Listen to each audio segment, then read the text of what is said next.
right.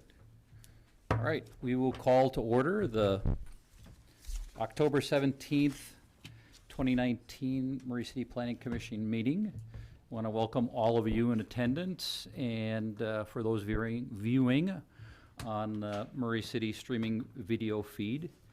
I would introduce our commissioners from your right, Scott Woodbury, Lisa Milkevich, Phil Markham, myself, Ned Hacker, and Sue Wilson. And excused tonight are Travis Ney and Marin Patterson. And the staff with us tonight, Melinda Greenwood, disappeared.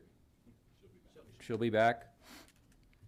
Jared Hall, Zachary Smallwood, and Brian Smartsworth on the side in the back. Thank you. So a few housekeeping things I would like to present to you tonight. Ask that please be respectful of those sitting with you.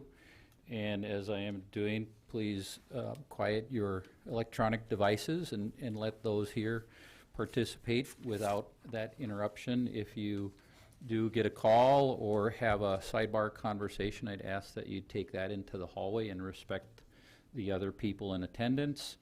And we'll provide public comment for our agenda items. If you have a comment, I would ask that you limit your comments to 3 minutes as an individual. If you represent a group, to limit your comments to 5 minutes. And if you have the same comment that was just given, I would ask that you not particularly come up and say the same thing that somebody else has just said. So with that, we'll move on to our first agenda item, which is approval of the minutes from our Murray City Planning Commission meeting held October 3rd, and ask the commissioners if you have had an opportunity to read those, and if you have any changes, or you'd entertain a motion. Mr. Chairman, I'll make a motion that we approve the minutes from the Thursday, October 3rd, 2019 Planning Commission meeting. All right, I have a motion. Is there a second? I'll second. Any discussion? All in favor say aye. Aye. Aye. Any opposed? Motion passes. Thank you. Second item is conflict of interest. I'd ask commissioners if anyone has conflict of interest for any items on the agenda this evening. No. No. And third item is approval of findings of fact from our previous meeting.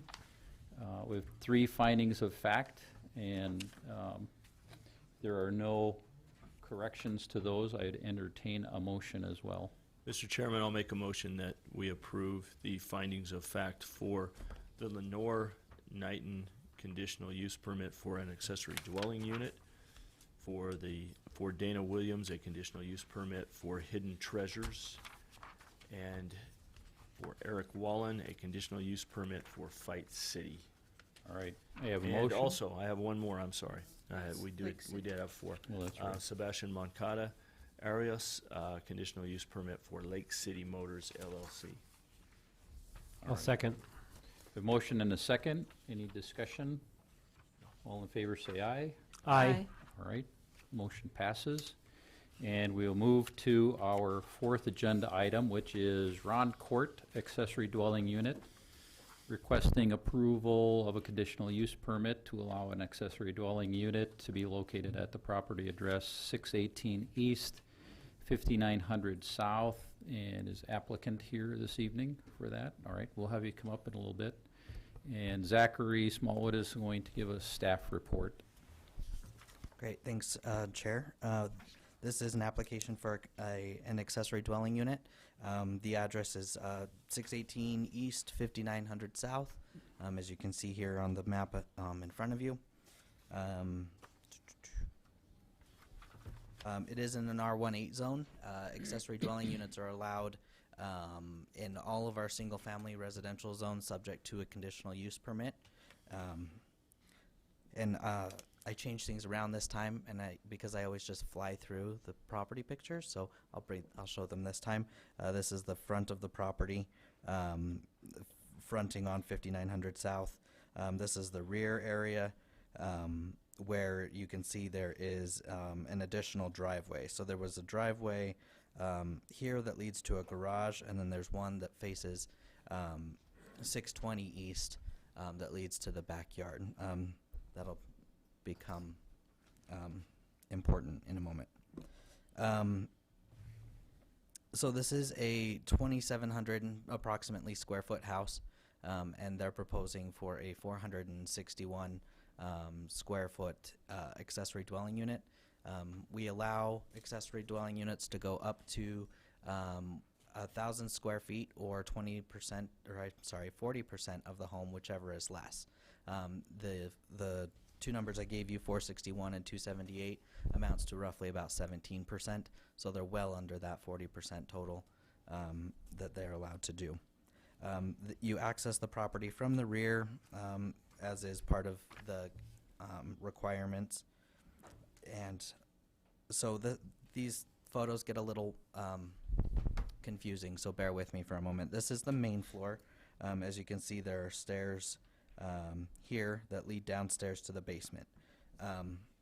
Then when we go to the basement, then it kind of flips. So this is where they come downstairs. So it's like the house just kind of flipped upside down a little bit. This is now the rear of the house. Here's the entrance to the ADU that has the living room, kitchen, bedroom, and a bathroom. It's pretty straightforward. So we are recommending approval with that. There are a few things I do like to mention when it comes to accessory dwelling units. One is that we do not allow short-term rentals in the city of Murray.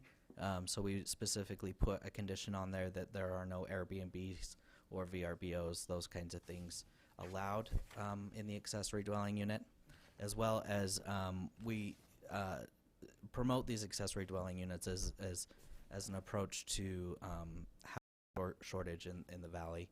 And as part of that, we don't want to see absentee landlords. So we condition that the property owner must live in one of the units. They can live in the ADU or they can live in the main dwelling, but they must live on property. So those are laid out in the conditions below.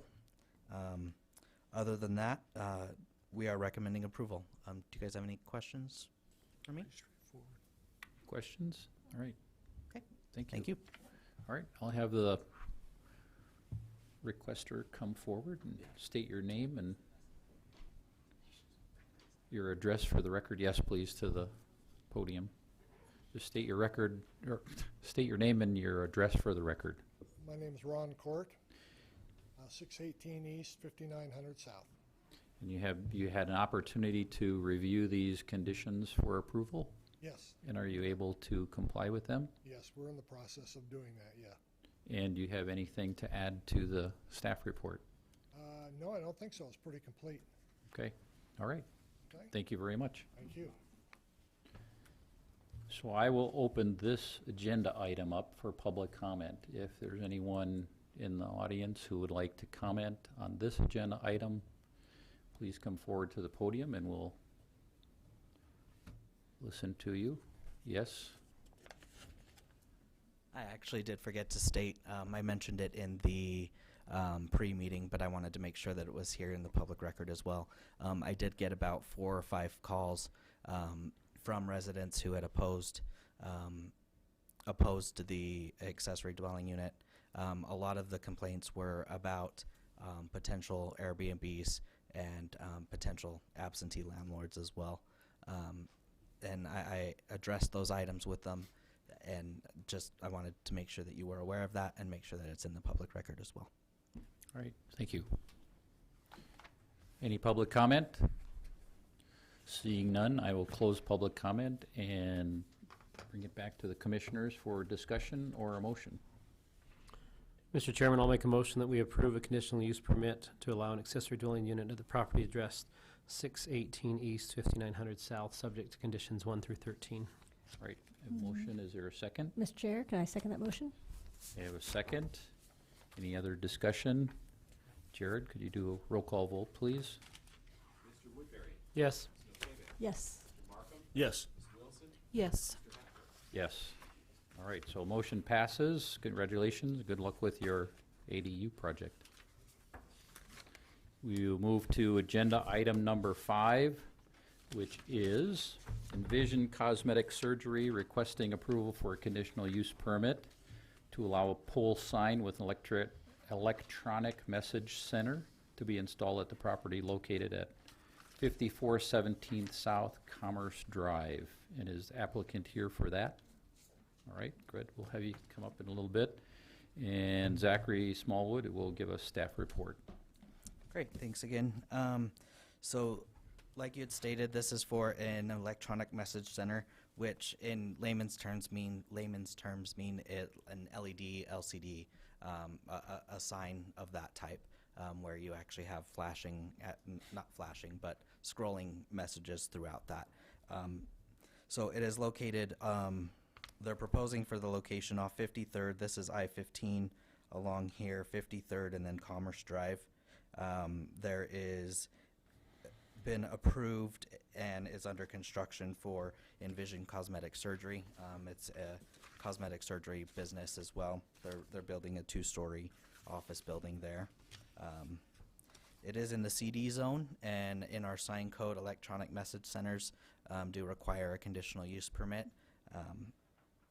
Therefore, it's before you guys. Here are a couple photos of the site. Like I mentioned, it is under construction. They have the footings being installed right now. It's a lot of construction going on right there. The sign's going to go pretty close to this light pole here, which is actually one of the conditions that was mentioned in your staff report. The power company was concerned with the distance there, so they'll have to work on making sure that they stay out of that. It's located in this red area here. It does meet all the setbacks, which is 15 feet from it's a 15-foot triangular from the entrance of the driveway to make sure that there's no visual impacts there. Other than that, it's a 200 square foot sign, and that is allowed with subject to the conditional use permit.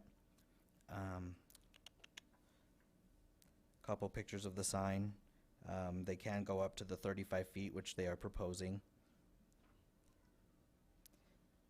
This kind of lays out how you do the measurements on the sign. So the 200 square feet is for the total. So it's 142 square feet for the actual LED sign, and then it's 57.3 approximately. So it measures out. So we are recommending approval for this sign, subject to the 11 conditions in front of you. Any questions I can answer on this one? Zach, I've got a couple of questions for Sure. you. Now, this sign will only be able to advertise for this business, correct? It That will is- not be a general advertisement sign. As of right now, that is correct. It is for this business. I am not aware of any off-site signage that might be coming before you. Okay. So as of right now, yes, it has to be for that business. And just how much of what we have at our disposal to regulate these types of signs is unique to Murray as opposed to what is required by the state as far as signage? Aren't a lot of the regulations dealing with signage like this, doesn't that come down from the state legislature? A lot of it does. A lot of it actually, if you'll recall, and I can't remember the case off the top of my head. Yeah, Gilbert v. Reed. Thank you. Thank you, Melinda. So that case is what really changed signage. It kind of flipped it on its head. And that's kind of what, that was actually a federal case.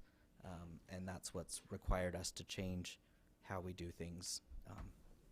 That's pretty much it. Thank you. No problem. Any other questions for staff? All right, thank you. Thank you. Would the applicant please come forward and state your name and your address for the record, please?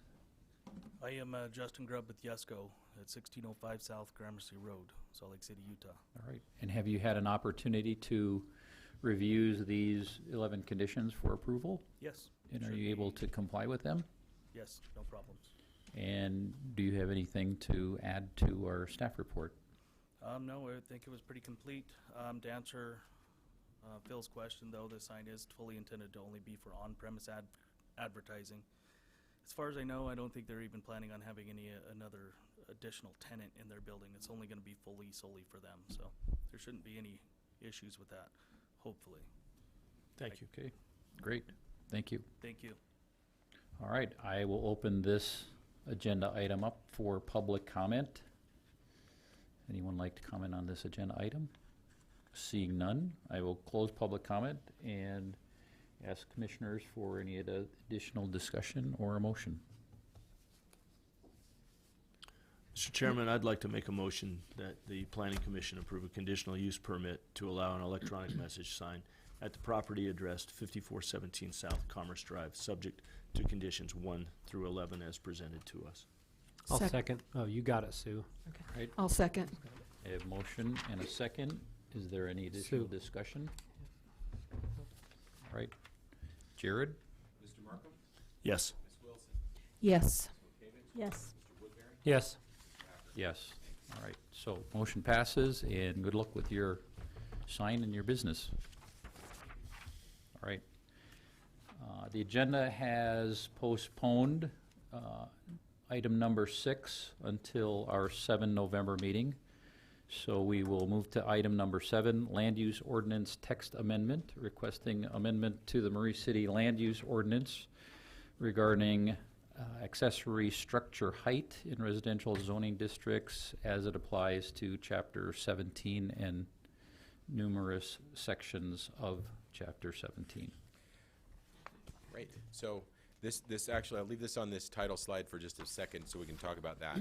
This is an amendment that we're proposing as staff to the rules regarding rear yard accessory structures and accessory structures in all of these different residential zones, and there are a host of them.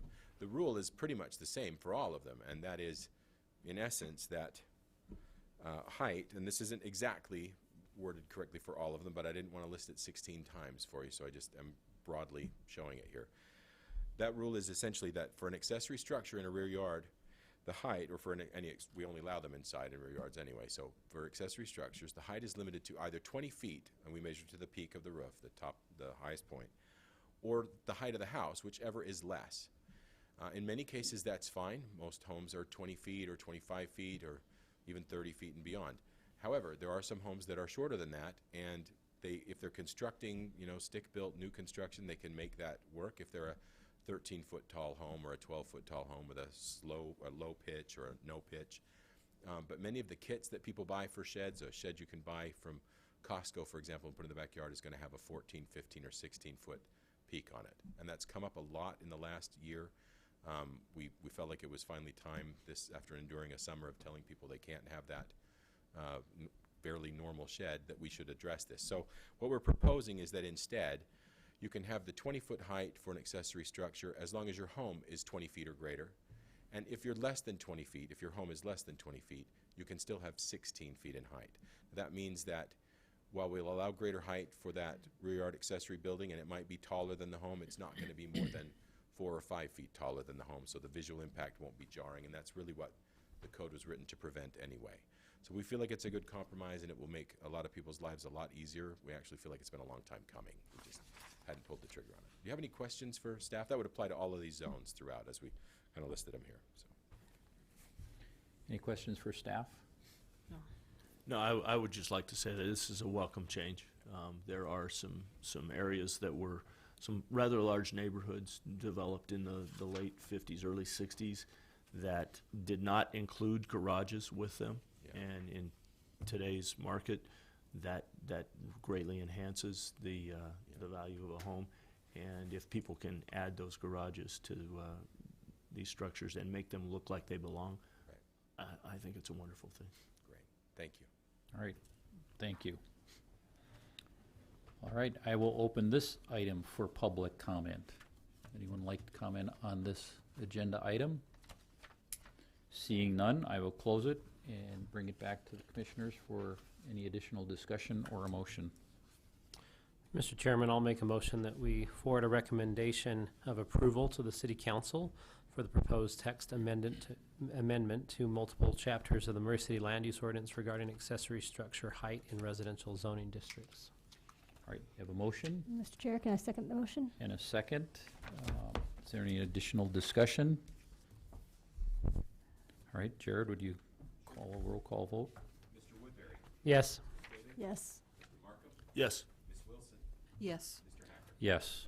All right, so the motion passes and a recommendation will be forwarded to the Murray City Council for their consideration.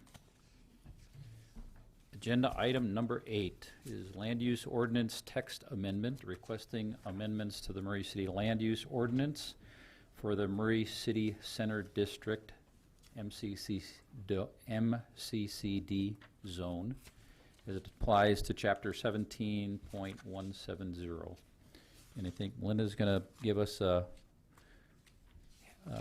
lead in, and Jared's going to give us staff report. I'll turn my microphone on. Thank you. I wanted to just give a little bit of background on the process that we have gone through as we've arrived at what's before you this evening. This is something that we started working on really back in March and went through a process, meeting with the city council, sending out a survey with them, or to them, looking at those results, having a workshop meeting with them, and really just kind of taking a hard, long look at the ordinance we have in place, some of the, I guess, projects that have come to fruition, some of those that haven't over the course of the last, let's just say 40 years since we've had the zoning here in this downtown area. Initially, there was an ordinance put in place called the DHOD. In 2003, I believe it was, 2005, we put the MCCD in. So we've had a good 15 years or so under this ordinance, and the consensus really has been that there were several elements of the ordinance that were really a deterrent to development, and we have worked towards removing those deterrents. So we have worked closely with the mayor's office as we've gone through the process of revising this ordinance. We've also worked with the attorney's office.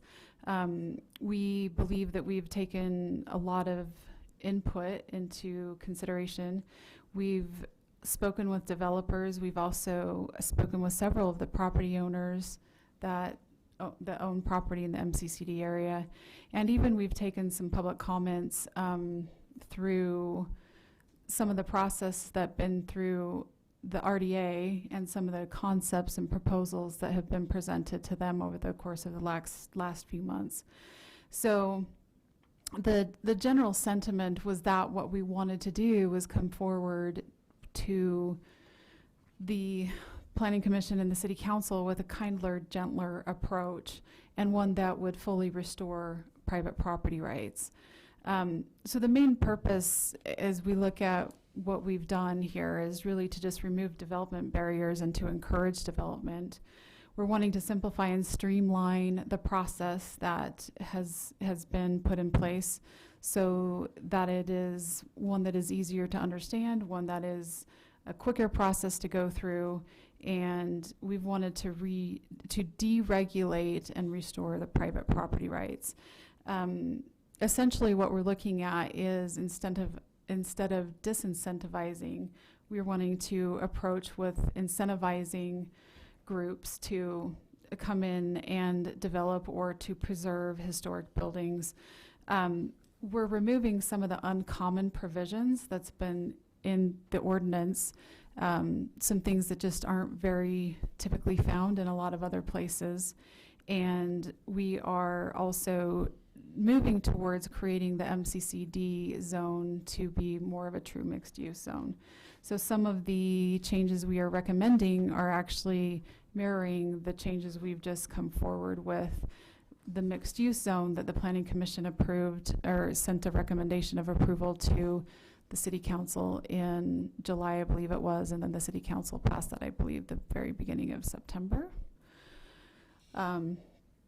So one of the main things that I would like the Planning Commission and also the audience to know is that this hasn't been done without a lot of internal discussion and conversations, we took the draft of this ordinance back to, well, not back to, but we met individually with city council members last week, and I believe that what we have before you is something that will be well supported when it does go forward to the city council. I do want to mention that in recent conversations over the last couple of days, there are a couple council members who have some concerns that may end up being addressed when it comes to them at the city council meeting.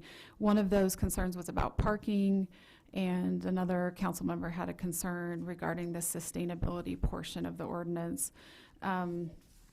But again, what we have before you this evening is something that has been well vetted internally. We do feel like we've taken into consideration a lot of comment from stakeholders, and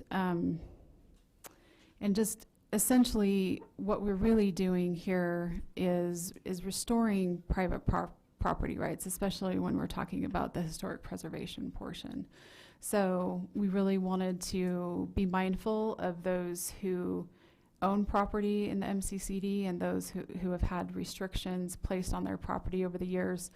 And some of the outcomes of those restrictions and some of the projects that have come through have been very detrimental in the eyes of those property owners. And so we're listening to them. We are deregulating and we're restoring those property rights to them through what we're proposing with the historic preservation portion. And Jared will go through a little bit more detail later on with that. But just again, wanting to know that I feel like what we have before you is something that has been well vetted politically. It's really coming from the mayor's office, and we do, I think, have the support of the city council members on the majority of what we're going to be discussing this evening. Right, thank you. So Jared Hall will give us staff report. All right. Thank you, and I appreciate the intro, Melinda. Thank you. So as Melinda said, this is all of these changes are regarding the Murray City Center District Zone. It's just about 100 acres, just under 100 acres in the middle of town, encompassing the downtown, and as you can see, east and west of State Street, north and south, Vine Street and 4800 South kind of form the boundaries in general. All of the things that we'll talk about tonight, it's important to understand, are specific to this zone. They don't bleed over into TOD zoning or any other zones at all. One of the first changes we made or proposing to make was to the purpose statement. We significantly shortened that. Most of the purpose statements in our code are significantly shorter. We kept most of those tenets and took language from the 2017 general plan regarding the city center designation, land use designation, which corresponds to this zone. So you'll see that in there. And that, again, that the 2017 general plan, just looking at the bottom here, the last statement there, the 2017 Murray City General Plan suggests that the city center should include development which is pedestrian-oriented with a strong emphasis on the urban design and streetscape. Those elements are still going to be the dominant elements in this plan, even with the proposed changes that we've brought tonight. One of the big changes is to process that we're recommending. Major alterations in the current MCCD zone, major alterations and new construction require the Planning Commission's approval. Major alterations are a number of different things. They don't include things like adding an awning, a sign, changing a doorway, something like that. Those are minor alterations, and even those have to have a staff review for a design review approval. We call them certificates of appropriateness under the current code. But anything bigger than that has to come to the Planning Commission. That remains the same. We still want, in this small downtown area, in this 100 acres, we want there to be a public process for all of those things. We want the Planning Commission weighing in on all of those kinds of designs. We are recommending, however, that we don't refer to them as certificates of appropriateness anymore. We would prefer the term design review approval. It's more appropriate to the land use forum that it's happening in as opposed to the certificate of appropriateness moniker. The design review committee also. We are recommending in this draft that the design review committee that has functioned for a number of years while the MCCD has been in place be disbanded and removed. That layer of review, staff prepares reports for the design review committee, presents them to the design review committee, receives comments, and then forwards those comments along with a revised staff report to the Planning Commission. It can add some significant time to the process of approval, and we have recommended removing that step in the process. Related to that, the design guidelines. The MCCD, different than other zones, doesn't only have regulations contained in the code, it also has a set of design guidelines that are related to it. We have proposed language referring to those design guidelines in this way, slightly different. The guidelines shall be consulted during the review of proposed development in order to provide guidance, direction, and options which will further the stated purposes of the MCCD. Wherever practicable, development should adhere to the objectives and principles contained in the design guidelines. We're also recommending that those design guidelines we have in place, they'll remain in place right now. But we do want to start working to adjust those, to change them and make them we'll make them more relevant to the current trends in architecture and design and urban streetscape, et cetera, and easier to understand and utilize so that they become more an intrinsic part of all the things that we do and all the designs that we review. For example, we'd like to reduce them to one-page principles that are clearer, easier to understand for developers and for staff to apply to the different projects that come before the Planning Commission or that would come before the Planning Commission. So each design review guideline would actually be a principle that would have supporting kinds of goals and things that we could use. It would be clear about the issue that's being addressed and why that's important and give us recommendations. This is just a sample. We don't have any that we've generated ourselves yet. That'll be our next project if this is the kind of proposal that gets approved. Another example of one that works well, and this one kind of maybe illustrates it better. It's a clear single-page design, and the purpose that it's trying to accomplish, or the principle, is vertical modulation for the building. So what that's expressing right here are the different bandings and things that happen. So it's clearer for a design review team. If we give them a page like this and say, your building is going to be subject to this kind of principle, it's easier for that design review team, that architecture team, to take that back to their client and say, these are the kinds of things the city is looking for in the design. Right now, that's difficult in our current design review guidelines. They're very complicated and contain a lot of very specific items. We want to move from that to broader principles that we would want applied to the projects. That's another change. Historic preservation, and this is, Melinda touched on this, and we'll further it a little bit here. Right now, the code, the MCCD as it reads, the language is very deterrent-oriented, disincentivization of removal of structures that have been identified as historically significant. For example, this is just a small excerpt from a little portion of the requirements for removal of demolition of a historic building. If demolition is approved, the applicant or property owner must be willing to provide a performance security and financial guarantee equal to 125% of the estimated cost of the project.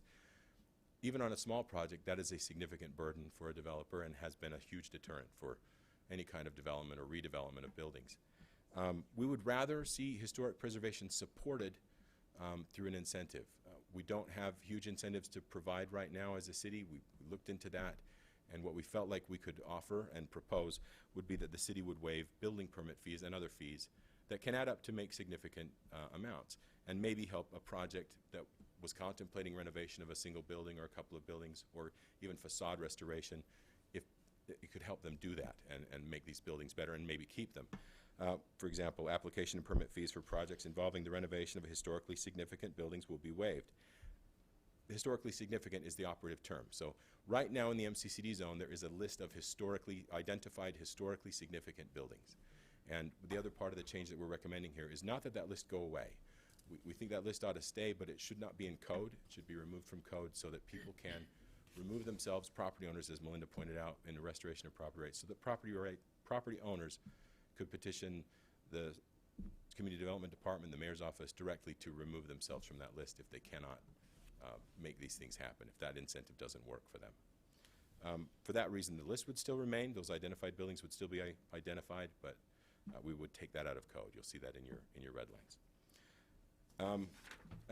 Just as a clarifier, we want to be sure to make this point.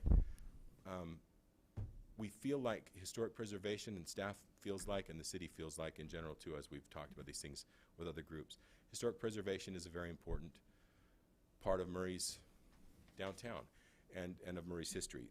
To that end, the city has over the years put a lot into some historic preservation efforts. On this page, there's a couple of pictures I just wanted to point out.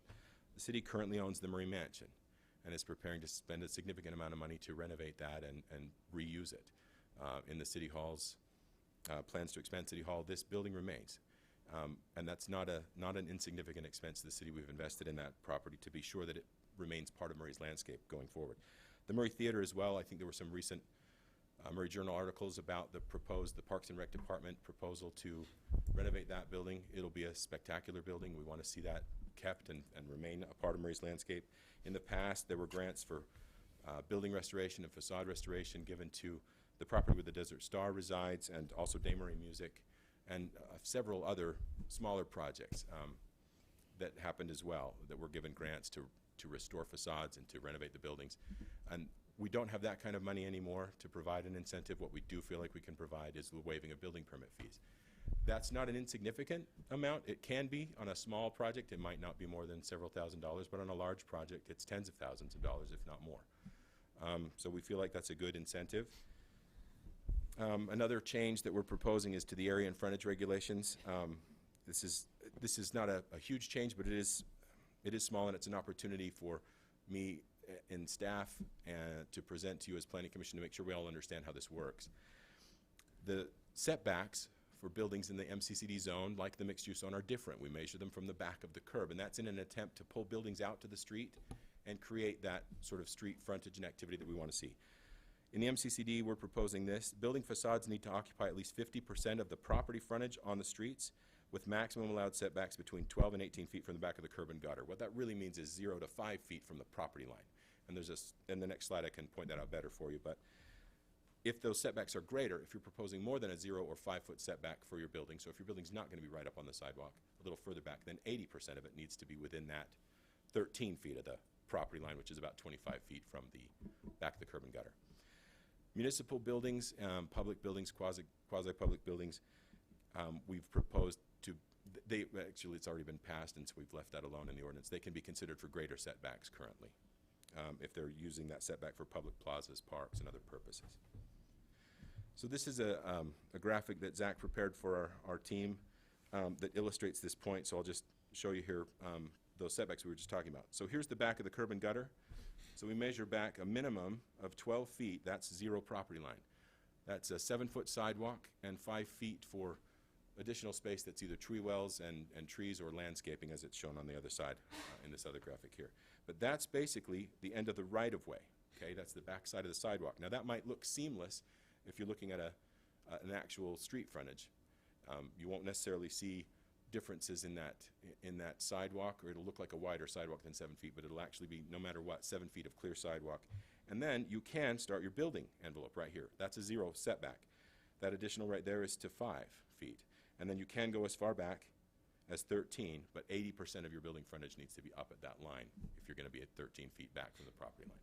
So this line right here is 13 feet back from property and 25 from the curb and gutter. Does that make sense? Okay. So what that means in real time in pictures is this. Most buildings, if 50% of this building, at least 50% of a building like this needs to be up against the street. So there might be a parking lot back here. They could, perhaps. But this is within 0 to 5 feet of that property line.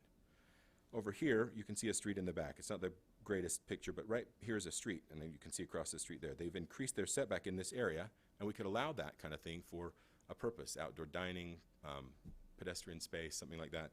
But in this case, 80% of this building frontage, of this property frontage, needs to be occupied by that building because they proposed a greater setback. Related to that are public improvements. And we touched on them just briefly, so I'll be real quick here, but in the MCCD zone, we require a larger setback for sidewalks than we do in the other zones. This is a 12-foot setback. We have 15 in the in the mixed use. Here we have 12, 7 and 5, because we have some properties that are already out toward the street. So when they initially put this zone in place, they identified that it would be attainable to get 12 feet of public setback. So you have 5 feet for a park strip or tree wells or some sort of furnishing zone, and then 7 feet clear for sidewalk, and then you begin your building setbacks. And they can be a little bit greater, so we have room for transition to get ADA compliance, loading and offloading into cars where we have public parking on the street, et cetera. This is just a shot in front of Day Murray Music, where you can see some of this, although it's a little bit narrower than that 12 feet right in front of Day, because it's slightly closer. But you have that clear sidewalk, slightly less than the 7 feet we want to see, and a little bigger in the furnishing zones here, but this would be that 5-foot area for furnishings, benches, et cetera. One of the other things about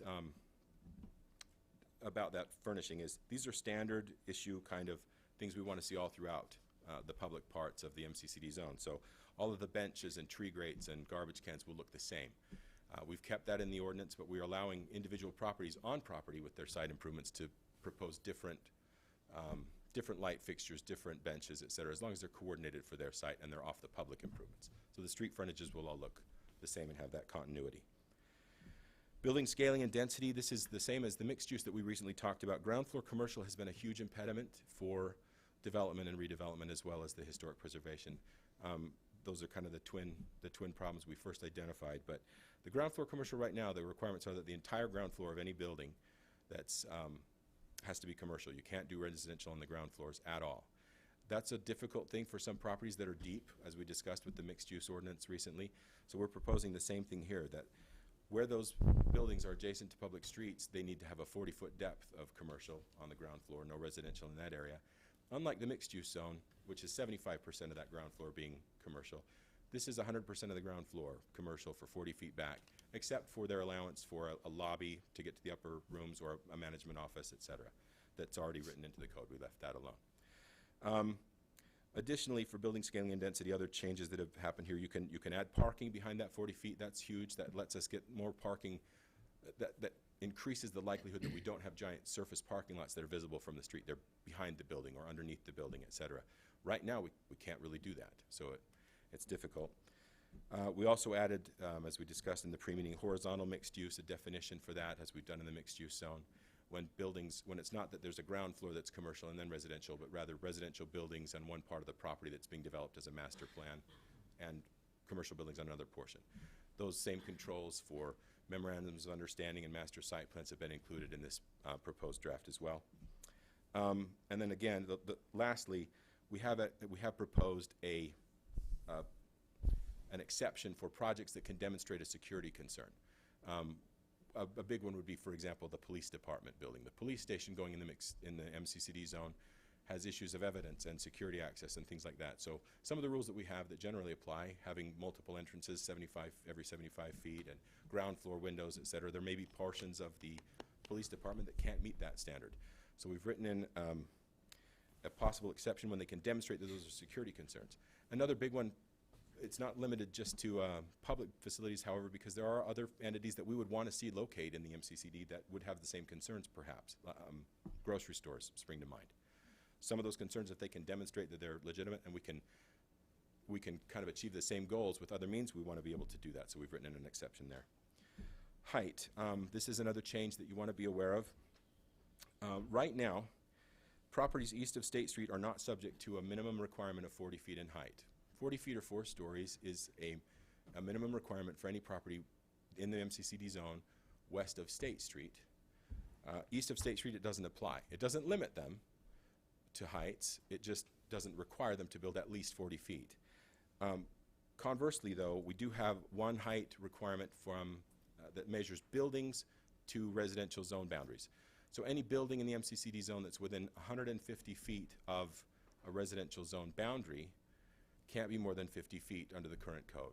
We have proposed lessening that requirement to 100 feet to allow the greater height. And we have a kind of a scaled version of that that I'll show you in just a moment here. One thing to point out first, though, is that in that same zone, in the MCCD zone, the north end of town, I'm sorry, wrong picture. Right at the north end at 4800 South, there are properties on Center Street, and right now the code reads that properties in the MCCD zone that are adjacent to Center Street can't be more than 35 feet high if they're north of Court Avenue. So it's this area that I've kind of highlighted. That would stay in place. That was carefully considered and put in place, and it makes a lot of sense for that area right there. With that said, where we do have a concern about the height, and the reason that we're proposing a lessening of that 150-foot separation to residential zone boundaries is because of the city-owned property here that will become available if City Hall moves for development and its proximity to RM15 zoning. It's difficult to place a building.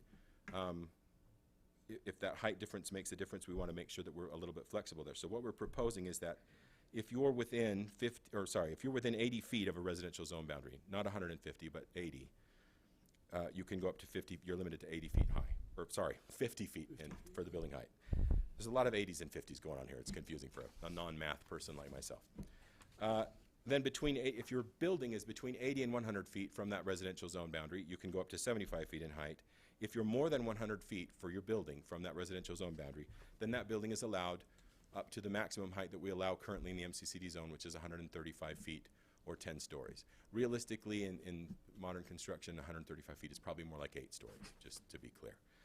Zach prepared, again, a couple of graphics to talk about that, and just before I show you those, to kind of illustrate those 3 sets of numbers that we just talked about, it's important to point out that the majority of the MCCD zone is not adjacent to residential zoning. So it's not going to be an issue for most of the properties are going to be allowed that 135 feet.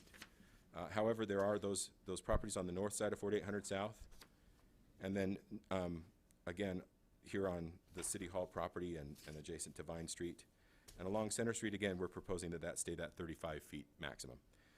So just to show you visually what that means. So if this distance from this building to the residential zone boundary shown here is 80 feet or less, that building is limited to 50 feet in height. So that's what it looks like visually. This is scaled correctly. That's a 25-foot home. That's a 50-foot tall building. The next category is between 80 and 100 feet. So if this building is located somewhere between 80 and 100 feet from that residential zone boundary, it can go up to 75 feet tall.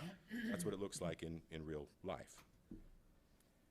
The third category is that maximum allowance. Right now it's 150 feet. We're proposing removing that and reducing that to 100, and that gets you to this third level here. So that's the maximum height anywhere in the zone, 135 feet. Has to be at least 100 feet from that residential zone boundary. Go ahead, Lisa. So can I ask a quick question just for scale?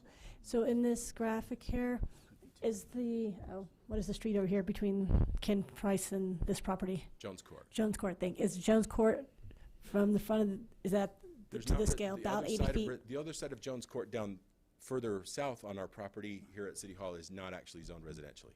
The only place it is One more slide back, yep, Yep, right there. See, you've got open space zoning here. This is the corner that matters. So So we'd have to be that's- 150 feet from that corner to get maximum height. or So 100 what is feet. that? 150 feet from that corner? Is that just across the street, or is that into the property? You'd need to be 50 feet from that corner if it's only, and I don't know the distance of the street. That's, yeah. But if you were 50 feet across the street, you'd be limited to 50 feet in height. Yeah, I'm just trying to get a visual. I'm assuming that street's about 20 feet wide, so we're about 30 feet into the property line before you That put right-of-way is going to be at least 49 feet wide. 49 feet wide.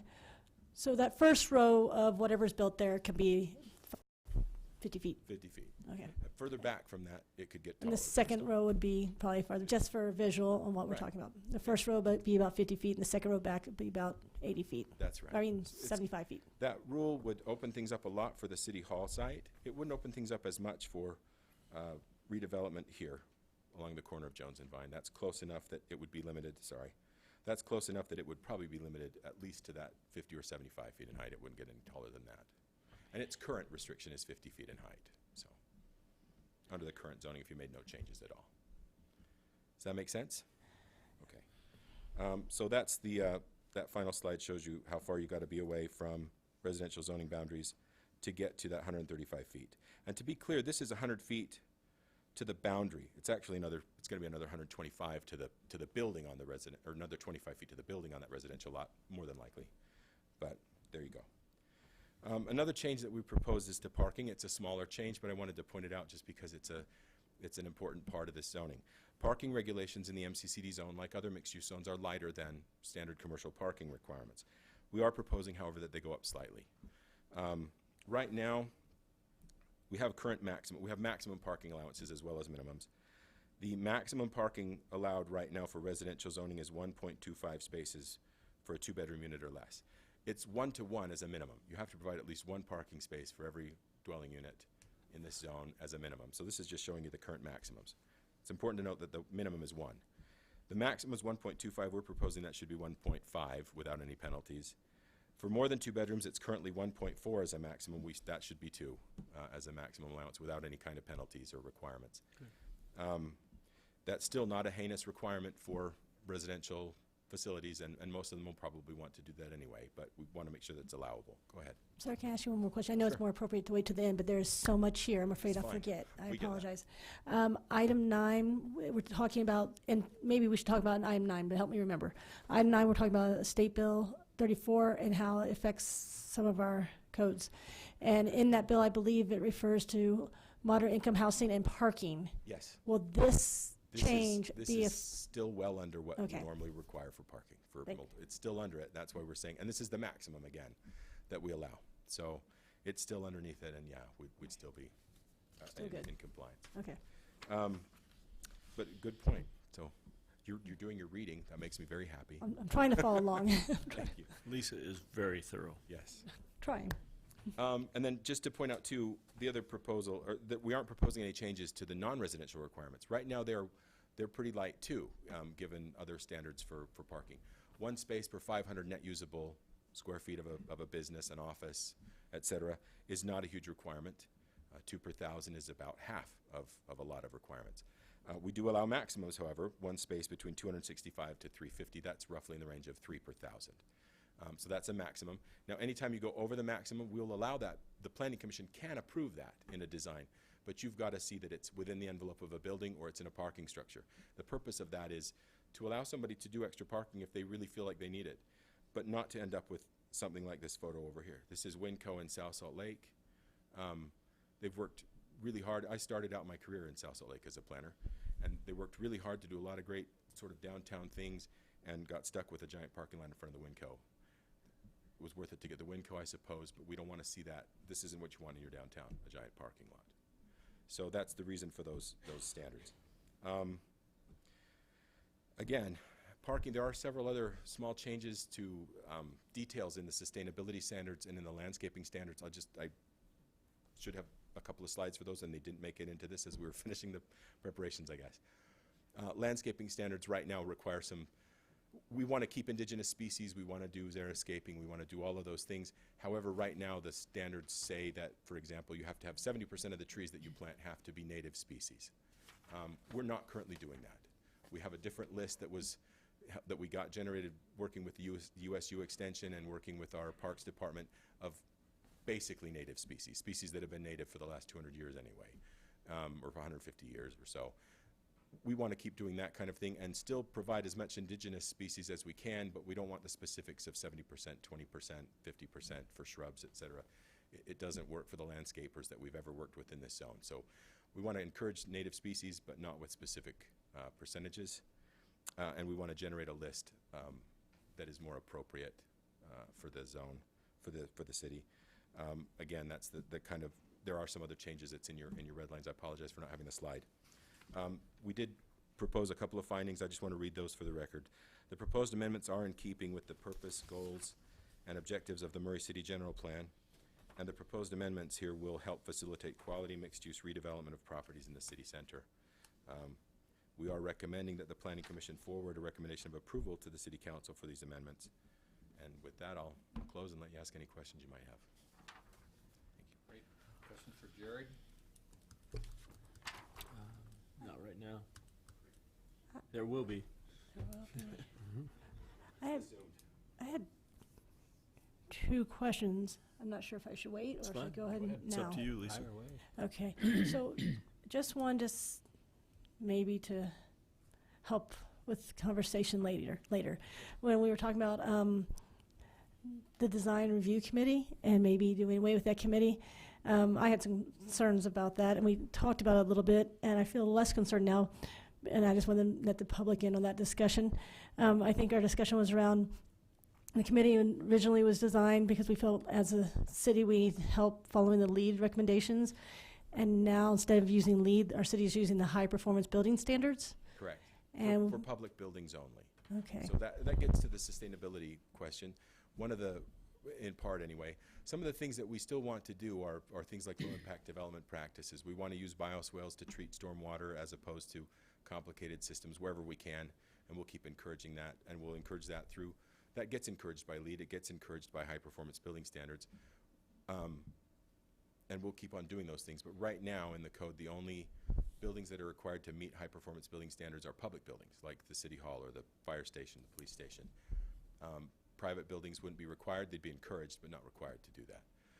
So some of that need for expertise is dissipated a bit.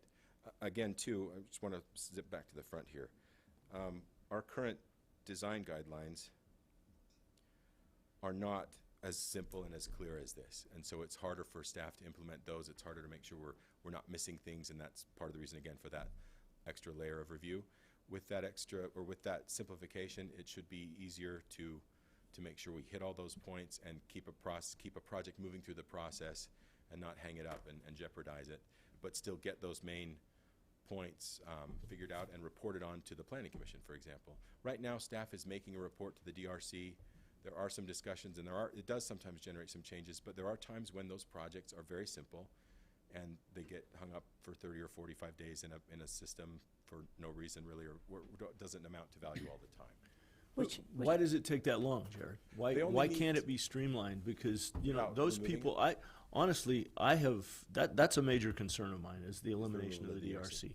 Those people have, great credentials.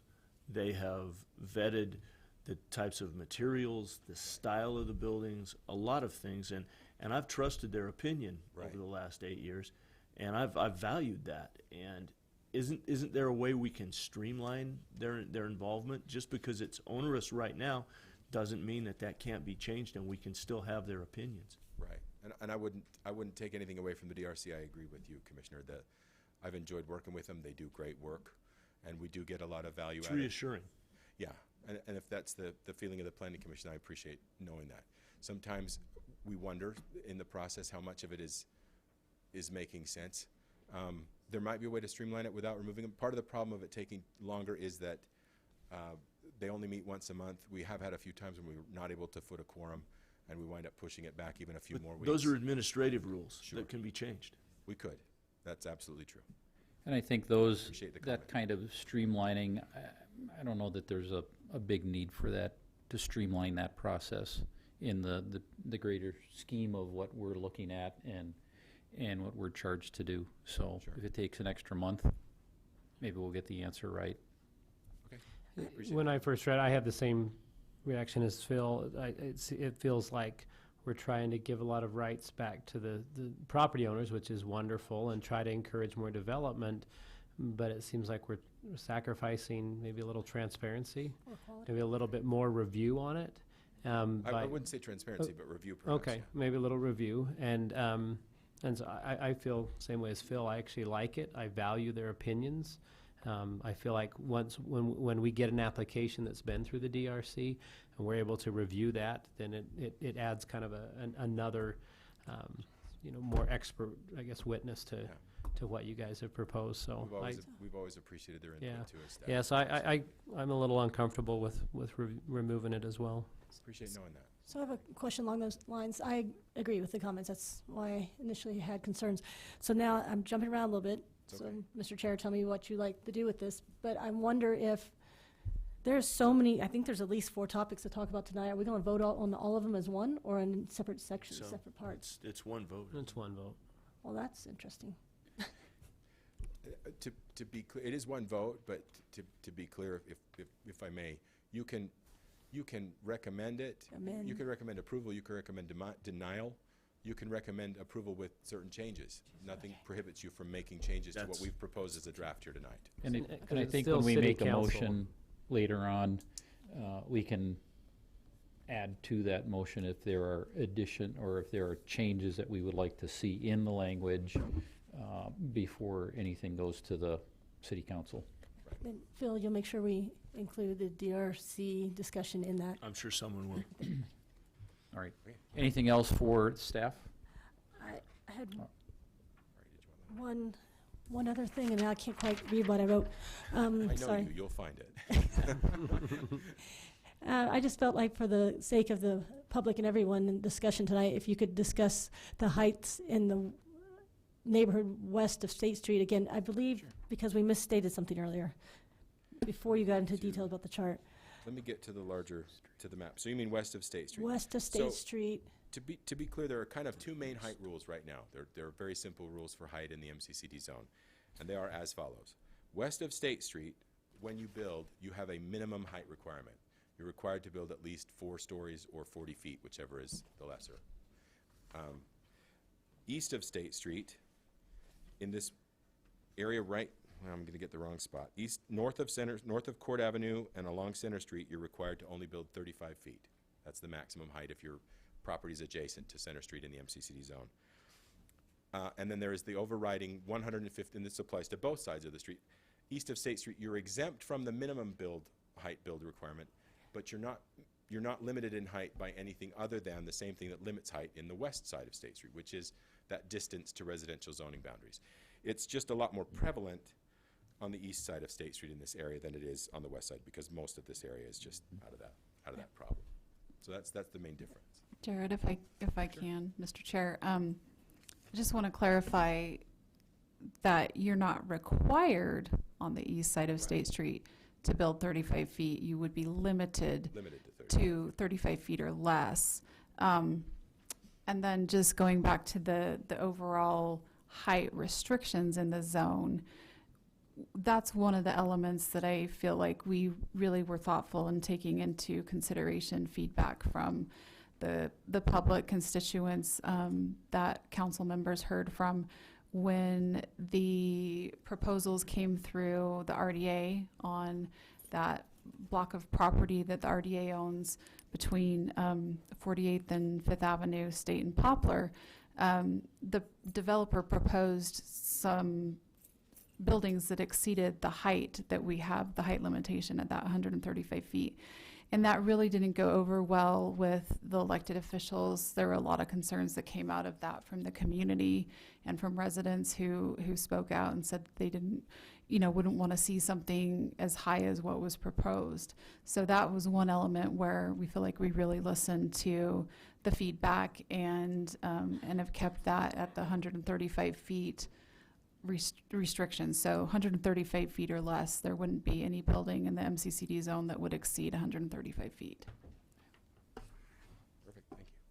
Anything else? Thank you. All right. Now, we'll open this agenda item up for public comment.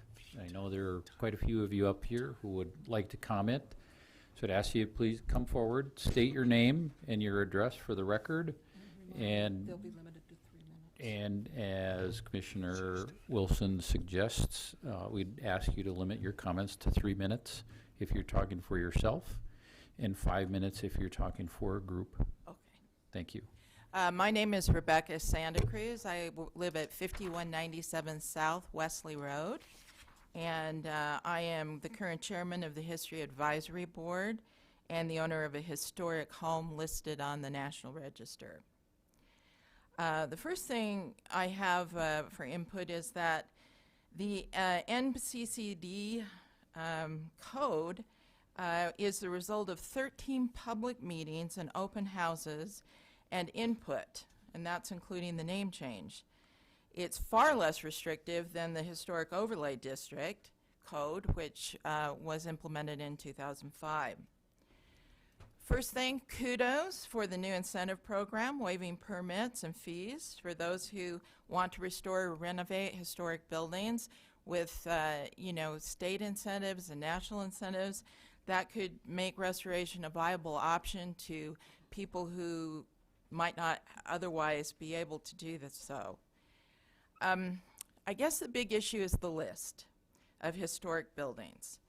According to Murray Municipal Code 2.41.040, a major purpose of the History Advisory Board is to advise officials of the city regarding the identification and protection of local historic and archaeological resources, and to encourage historic preservation by maintaining a local register and inventory of historic structures. The History Board also prepares the applications for national recognition of a historic property, which comes right from that list. It's an easy flow from that. Our concerns are removal of the historic list of buildings from the ordinance seems like an open invitation for demolition. If the CED staff is in charge of the list, what would be the criteria under which it would operate? The very restrictive Historic Overlay District codes were only written in 2005 and have already been revised to loosen the restriction based on public input. In the interest of transparency, how would the CED use the list, and how would they continue the History Board's mission of National Historical Register submissions. If private property owners can request removal from a list simply by submitting a request to the mayor's office, what's to prevent a developer from buying a historic property which is on the list, and then with the full intention of demolishing it, then going to the mayor's office saying, I'd like to demolish it, and demolishing it? Where's the protection? I'm not seeing that anymore. Right now, if a listed building is it wants to be demolished, they would submit that request to the history board, and they look at it, and it's a good opportunity for education. I'd like to know if the history board could remain involved in this process, since preservation is our bailiwick, and the same would apply to addition of properties. There is currently a clear criteria for removal from the list that's in the code. And maybe the language could be softened a little bit to, number one, the owner of the property would suffer financial hardship and be deprived of economic return. Number two, the value of the owner's property would be diminished. And having a property sit empty diminishes the owner's value.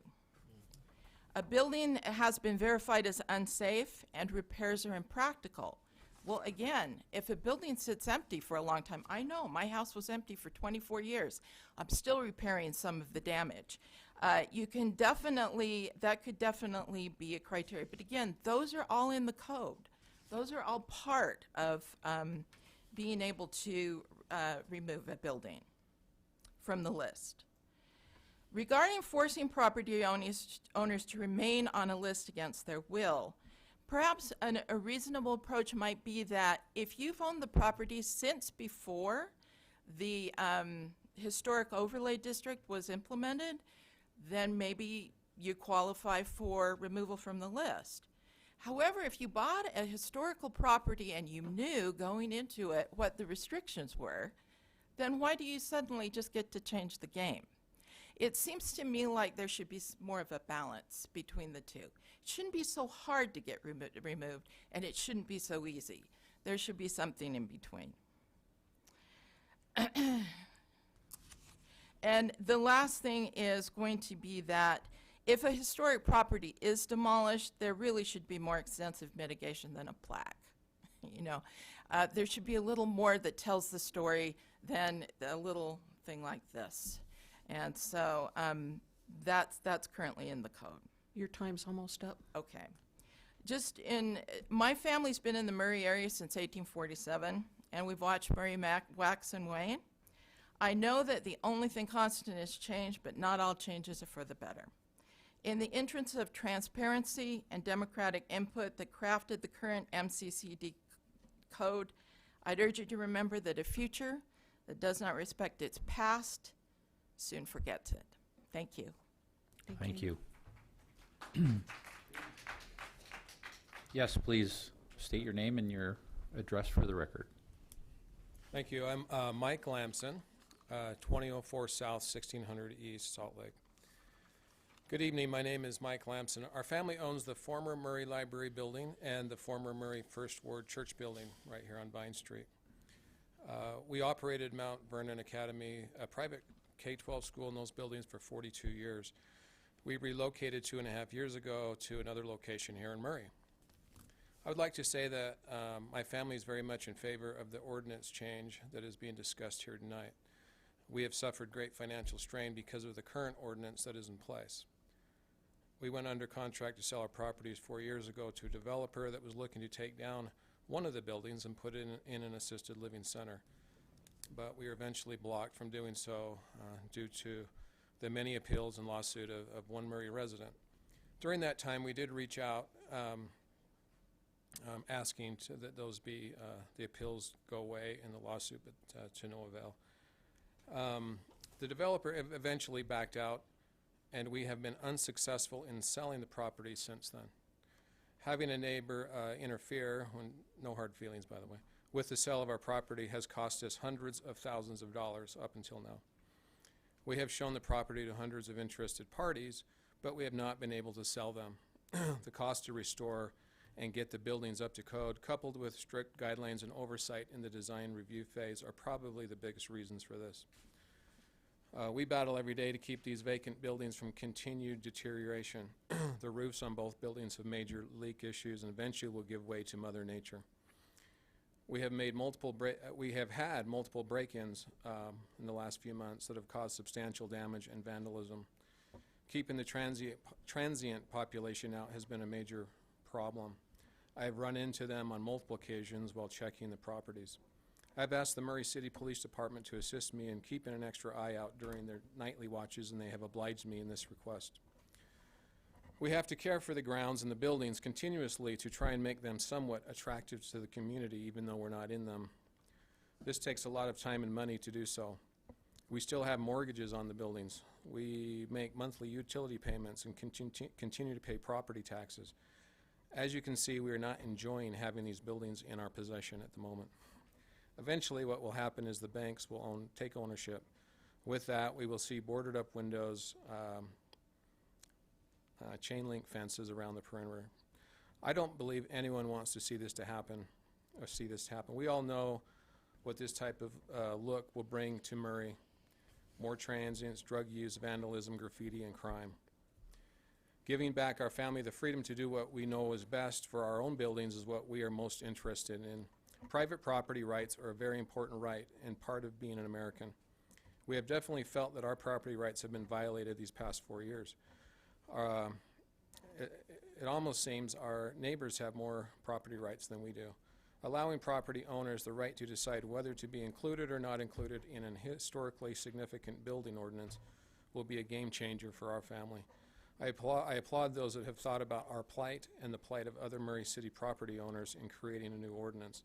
Thank you for the opportunity to express my viewpoint tonight. Thank you very much. Other comments regarding this agenda item?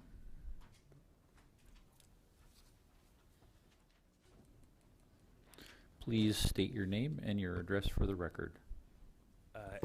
Andy Holka, 1396 East Greenfield. I here just as a concerned resident, but I do volunteer on the DRC. One of the newer members. I've been on for almost a year. Wanted to come, firstly, give thanks to city staff who are doing a great job, I think.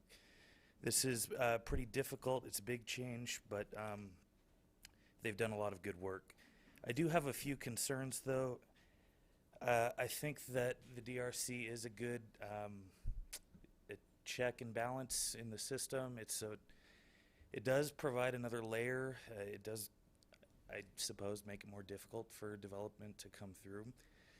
But in my brief experience, I've found that it's been a good process. It's led to good outcomes and led to more quality for our city.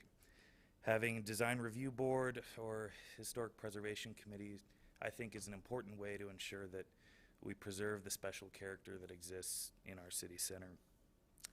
And so personally, just personally as a resident here, I think that it would be a mistake to get rid of the DRC. There are a couple other things.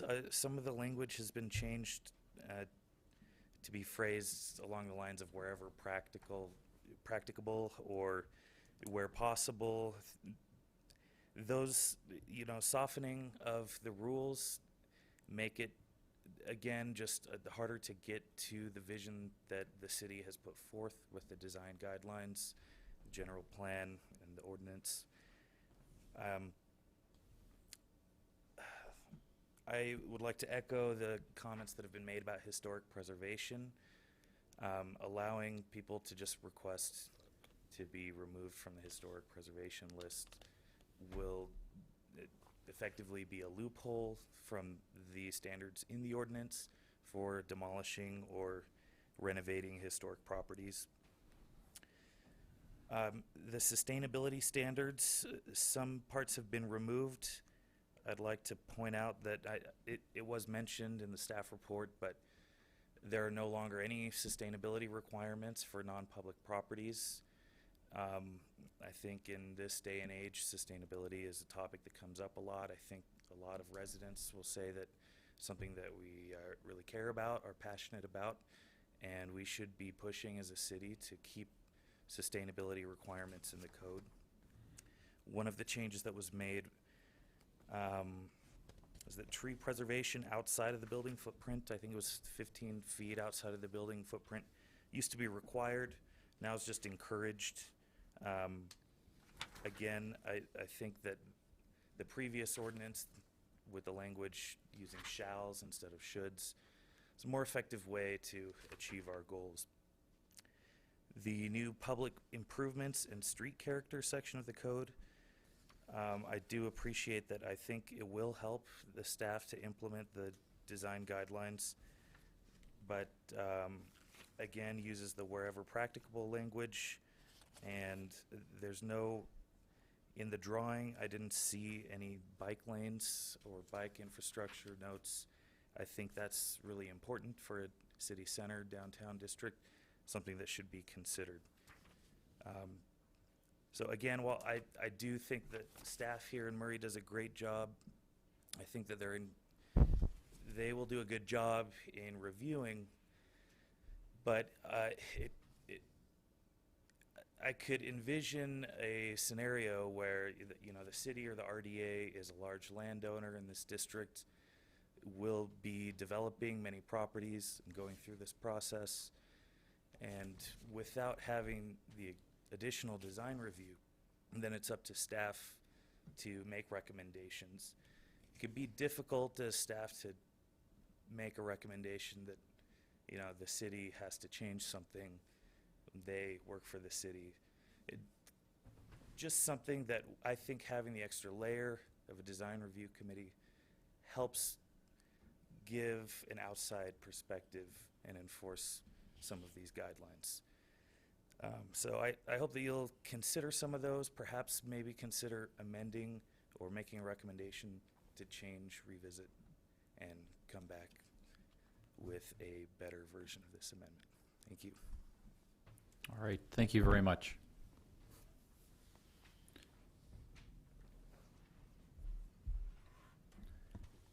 Hello, my name is Sam Eads, and I live at 379 East Vine Street.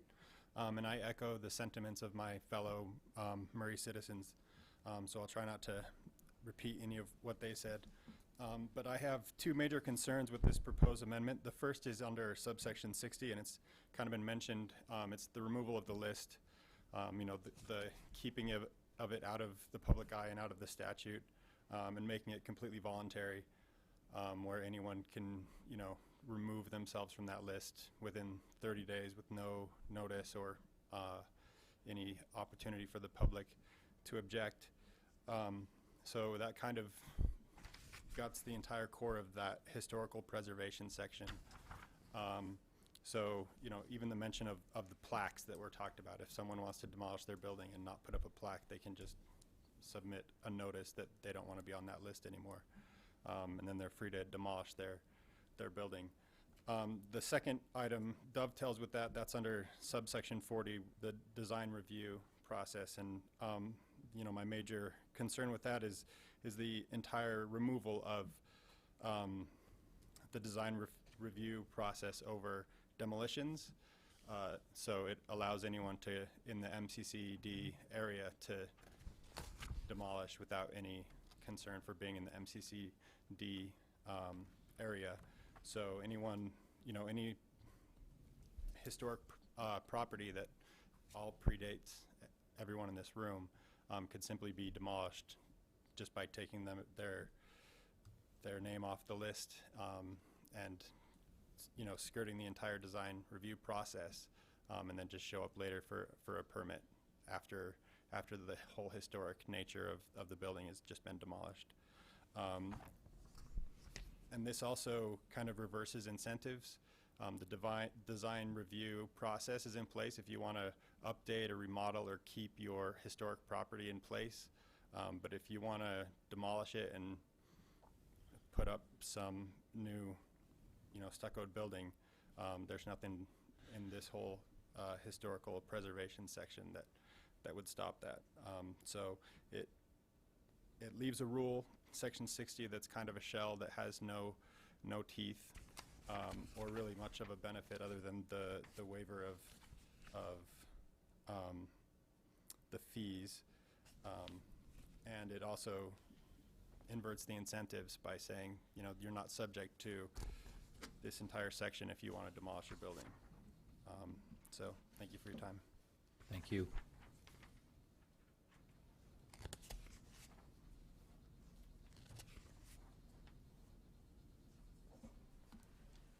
Kathleen Stanford. I live at 487 East Vine Street. I would like to submit a letter to be recorded in the record from Mary Ann Kirk, retired cultural programs manager.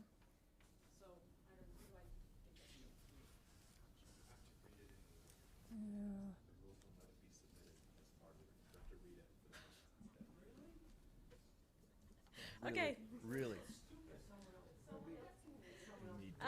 We can read it into the record. That's fine. Okay, I don't want to take my time to do that. I also want to read into the record that this is a quote from Alan Roberts, a fellow of the American Institute of Architecture. Renovation of well-constructed structures is less expensive than comparable new construction, usually by about 20%. This is because the excavations, footings and foundations, structural walls, floors and roof have already been built and long ago paid for, not needing to be paid for again, even if the building is structurally, mechanically, and electrically upgraded, given new architectural finishes and brought entirely up to code. The cost of these improvements is only about 80% of the cost of new construction. You all know that I am sincerely sorry for the pain that I caused Mike Lamson. I feel very bad about it. But a developer, people have property rights, but developers should not have rights over citizens that value their history and their architecture of a town that I value and I love, that my ancestors built, that has been part of my whole person. And I have been, as you know, I have set up a nonprofit foundation. We are raising money to renovate Mike Lamson's building with whoever is willing to buy it. There have been many people willing to buy that building, but not being able to get past the banks that will not give them loans because there is a leak in the roof. Can't we sit down at the table? Can't we, as people who love our city, sit down and talk about these things, about how to solve these problems, rather than point fingers at preservation? Is historic preservation, are the historic properties the problem here? Are they the reasons that the downtown is not being renovated? I wish we could just get together and find a way. I think that we could be creative enough to find a way to solve some of these problems. I know that Jim Brass has suggested, why not require any new construction 0.75% of their cost go to a fund to help. The city could have bought Mike Lamson's property for $750,000. And then we, as a nonprofit foundation, would have just taken that. We are raising money now, but we don't have $750,000. We would have helped renovate that and paid it back to the city if we could have. We need to find some other ideas to try to do something.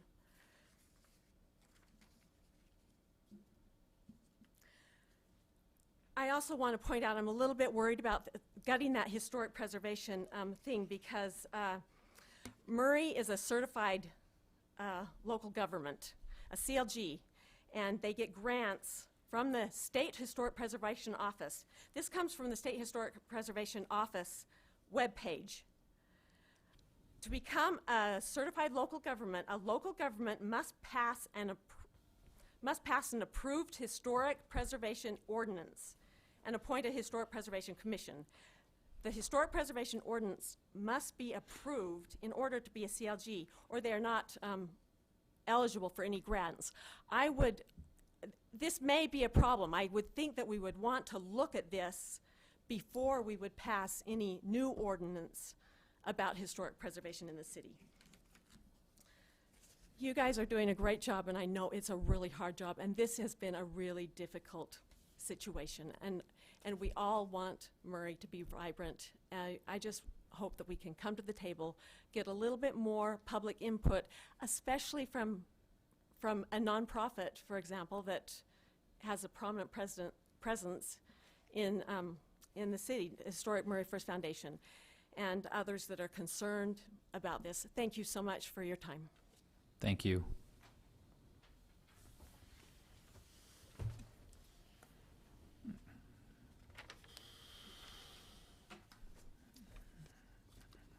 My name is Delin Barney. I live at 4902 South Box Elder Street. I live in the MCCD district. I've lived in that area since the 60s, been in a variety of different districts over the years. Last night, I arrived home to find my home broken into. There are some personal items that I found missing that was of personal value, not a lot of monetary value.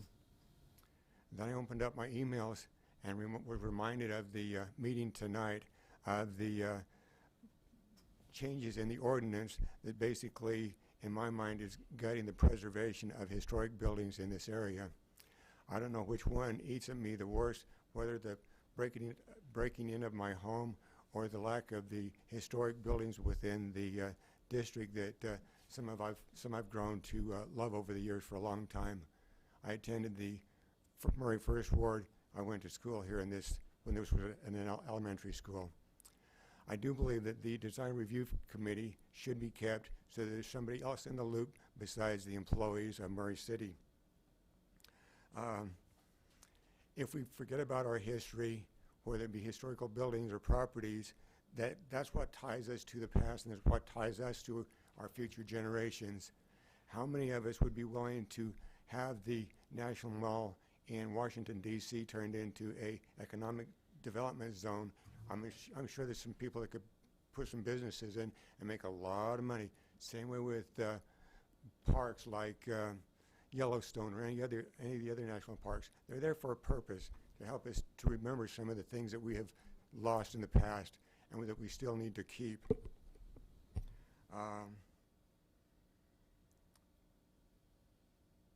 As far as that historic building list being taken off of the list, if it's not there, to me it's just kind of a gee whiz list.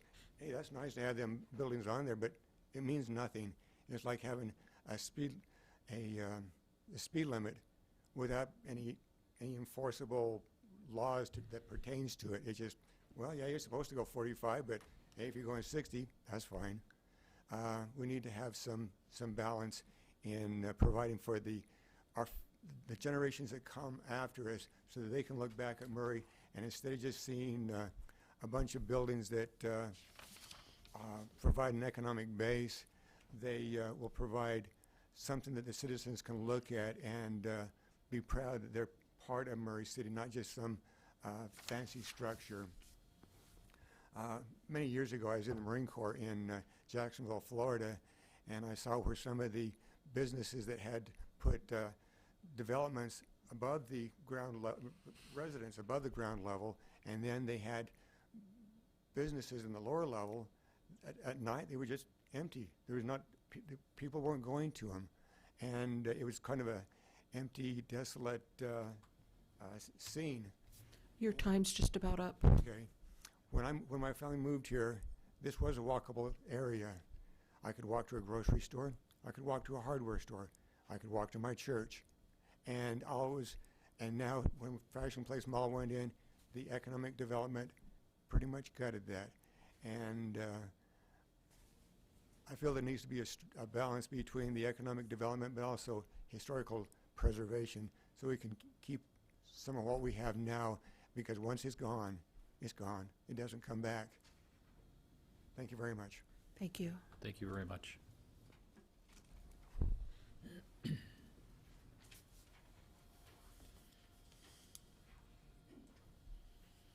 Hi, my name is Rachel Morrow. I live at 741 East Arrowhead Lane, and I am Vice President of the Board of the Historic Murray First Foundation, I'd like to read Mary Ann Kirk's letter into the record. Dear Planning and Zoning Commission, I was informed late last night of an effort to modify city code related to historic preservation in the MCCD zone. Because this was a major part of my work in the city, I would like to provide a brief perspective and a few questions as you consider this proposal. Historic preservation is not just about an old building that people are emotionally attached to, although that is very real to some. There is value in preserving physical history of a building to recognize a community's past. Historic buildings also have architectural features and building styles that contribute to its surroundings. Where properly preserved and rehabilitated, these buildings often provide unique branding and marketing tools for local businesses and economic development. So my big question to you and other city leaders is, does the city value its past, including its historic built environment, and if so, how does it honor that? If the city does value preserving some of its key historic buildings, how can the city be proactive in promoting the preservation of critical buildings? What incentives is it willing to provide? What and how is protection provided for those buildings deemed very important for preservation? Perhaps a revised list can be considered. Are there needs of the city that can be met by historic buildings? Where buildings cannot be saved, what kind of mitigation honors and provides an appropriate glimpse into history? How does the city properly balance private developers and property rights with the city's vision? Does one take precedence over the other? Perhaps now would be a good time to revisit the vision of the MCCD. What types of building uses, material, and scale does the city want, and does the actual boundary of the district realistically facilitate that vision? Are there certain areas where the height and scale might differ, such as east of State Street, adjacent to residential neighborhoods versus west of State? Thank you for taking the time to consider these ideas. Sincerely, Mary Ann Kirk, retired Cultural Programs Manager, Murray City. Thank you very much for reading that into the record for us. Are there others who would like to provide public comment? Please. My name is Janice Strobel, and I live at 4912 Wasatch. I was not going to speak, but I wanted to kind of give you what has been my experience in having attended a couple of the DRC meetings in the last year.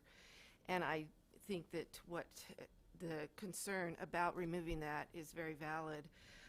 One of the things that I experienced attending the last one was seeing the proposed development on a whole that meeting and what they had to say, and seeing the design and really kind of soaking that in.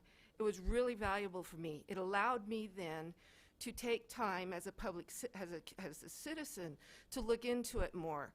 The sad thing is, as a citizen, there wasn't any opportunity for me to do anything really that would be on record until this meeting. And past experience has been that by the time things get to this meeting, a lot of things have been very deeply worked through. I really appreciate all the work that the staff has done and all that you have done to review what the staff has done. You have really worked hard, and that has been really, very valuable.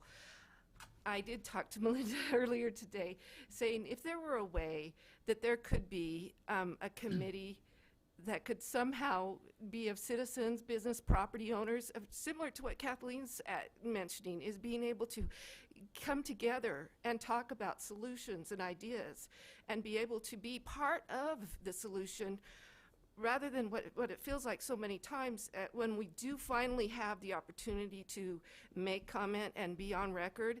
It feels like it is so much after the fact, and that's been a real challenge for me to deal with, is feeling like there hasn't been many opportunities to really help work through the situation, because we're citizens, we're not on staff, and we're not on a board. So that is something that I think is going to be super valuable in really doing an effective downtown redevelopment, is gathering public input and first from all the citizens that will contribute to that public input, but then some way of looking at a way that we can do that in a committee that wants to be involved, that wants to be engaged, and wants to help find solutions. Somehow maybe the DRC and a public input kind of coming together in that same time period, not trying to add another extra layer, but finding value in that extra review that you guys have all mentioned is very valuable about the DRC. Thank you. Thank you. Thank you very much.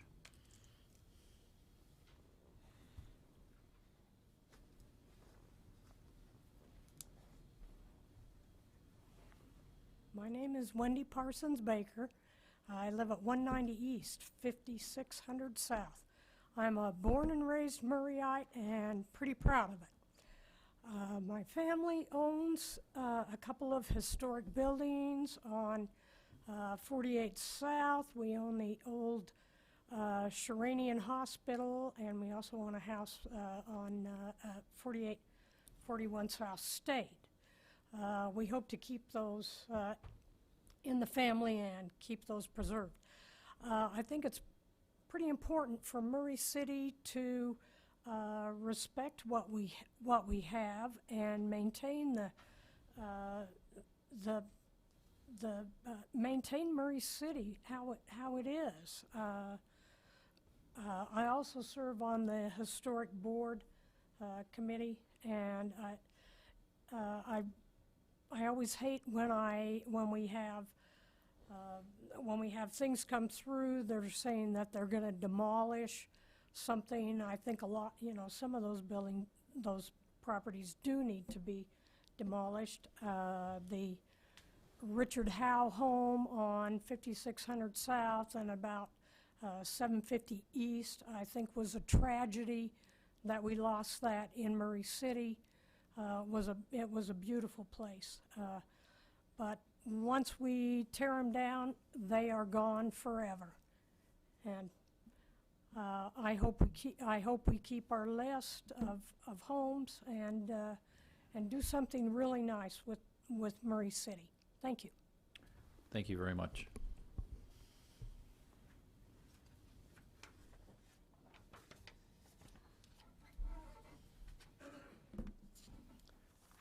I'm Brent Barnett. I'm at 491 Vine. I'm so glad to meet with you tonight, and we really appreciate you taking the time. We know you're not paid for your services, and we appreciate the time you spend with our city, and that you are looking over the concerns of the people. I have just a few comments to read here, and maybe I can just make a few observations. I want to also thank all the officials who work to be up to date on the good practice in city planning, because I know you guys are working to make our city the best possible city. And your professional expertise is extremely important, and the fact that we've been able to bring in Melinda and Zach, who have great backgrounds and interesting perspectives from their own cities of Midvale and Ogden, has been really helpful.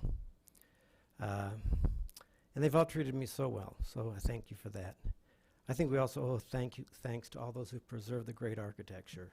That includes Mike Todd, that includes the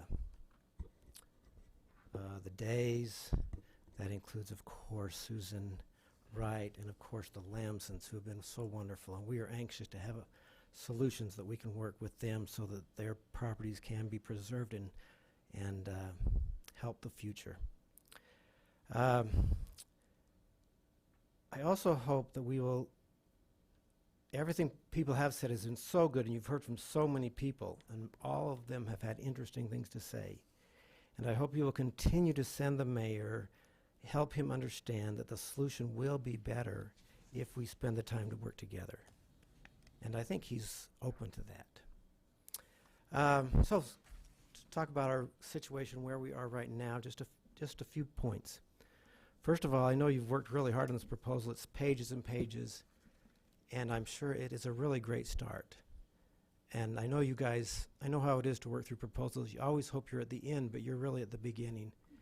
And I hope you can understand that and help the mayor understand that and the city council. if they're willing to continue to work with the citizens. But a few problems there. I think very few citizens that we have to address. One, very few citizens had any knowledge of this meeting. We found out about it at the last minute. The posting on the website is so deep in the website, no one knows it. I think it's absolutely necessary for transparent government that every citizen knows this meeting's happening. That could be handled by an email to everyone who contributes their email address in the city. Could be just churned out there. Anyone could get an email. The technology is there to do it, and I think the citizens will be glad to invest in that technology. The new city of Mill Creek, they're not as good as Murray, but they send out a weekly newsletter on email, tells everything that's going on. We do not do that. We ought to do that. We ought to be up to date. We send out a thing with the power bill. That's great. But, hey, it's the 21st century, so my kids tell me. You're just about out of time. Okay, let me mention two more things.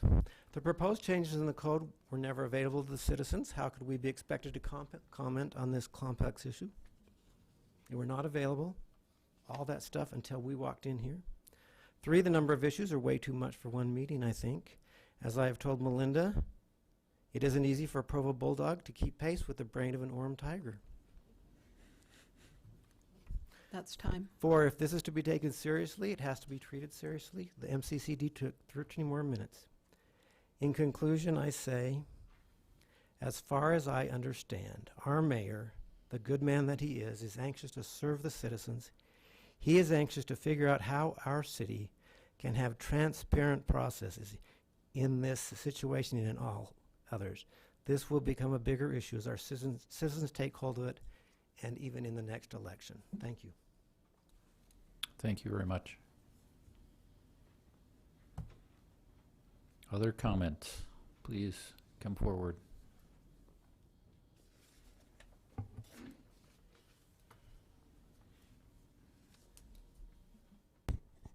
Hi, Kim Anderson, 1144 Chevy Chase Drive, and yes, we are part of Salt Lake City, in spite of us being the ugly stepsister area. Murray City.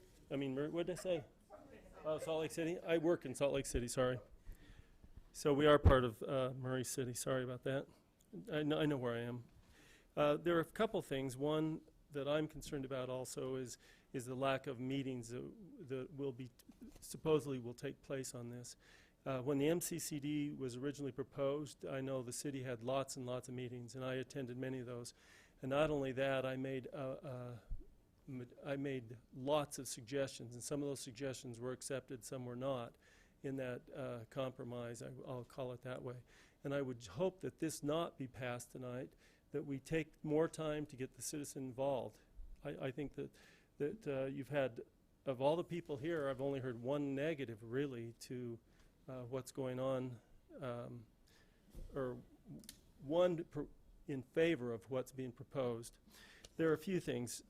They talk about current trends in buildings. Current trends are buildings that are going to last and look like downtown anywhere USA. And that's not what Murray is. Doug Wright was talking on the radio a few weeks ago and says, you know, I drove down through Murray the other day, and you know where it is. It's got that great downtown. Well, it does, but it's not what's being envisioned to be kept, is my opinion from this ordinance and other ordinances. If the Design Review Committee is done away with, and the mayor is able to be the only one that can respond or report to that, we already know what the mayor thinks about it. He wrote about it in the Murray Journal a couple months ago, that he wants to have a lot of the buildings demolished. He wants to bring in renovation. You know, a city is defined by its people and its buildings and its heritage. And if you come into a city and you buy a property, historic property, like this woman did over here or other people have, you know what you're getting into. And that's why you bought it. The historic nature of buildings is major. There are a group of us that have been working for 5 or 6, 7 months now, trying to find ways to preserve Murray's history and historical buildings. We've walked the downtown area. we've looked at old photographs, and there are areas. There's a facade restoration fund that is like $40,000 given to you by the federal government to restore historic facades. You do have to meet certain conditions, and you do have to pay prevailing wages, so it's a little more expensive work. I've done 2 of those projects in Salt Lake City with, not myself, but as an architect. And those things can be done. If I think if we lose the historic nature of downtown Murray, we're going to be anywhere USA, and Murray will no longer have its good look or its good name other than the people that live here. My daughter goes to... You're about out of time. Can I represent the MCCD?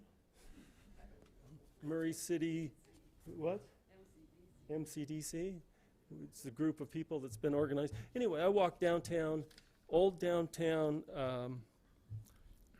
Cedar City with my daughter a couple weeks ago, and it's a great old city, and they haven't come in and put in the hotel down on the corner of Vine and State Street. They haven't done those things in their old downtown, and it's a great area. And the stores may not be super thriving, but almost all of them were filled. It was a fun place to walk down, and I was glad I took my daughter down there. I think there are things that can be done, and I think that the biggest thing we should do is allow more time for this to happen. If I would not have gotten an email from a friend know about this meeting, I would have not have known about it, even though I do look at the agendas every week for the 3 main groups. Anyway, I would just suggest you table it or let us have more input. This is a big deal. This is not just staff and the mayor and you guys. It's everybody. Anyway, I appreciate your work, appreciate your time. Thank you. Thank you.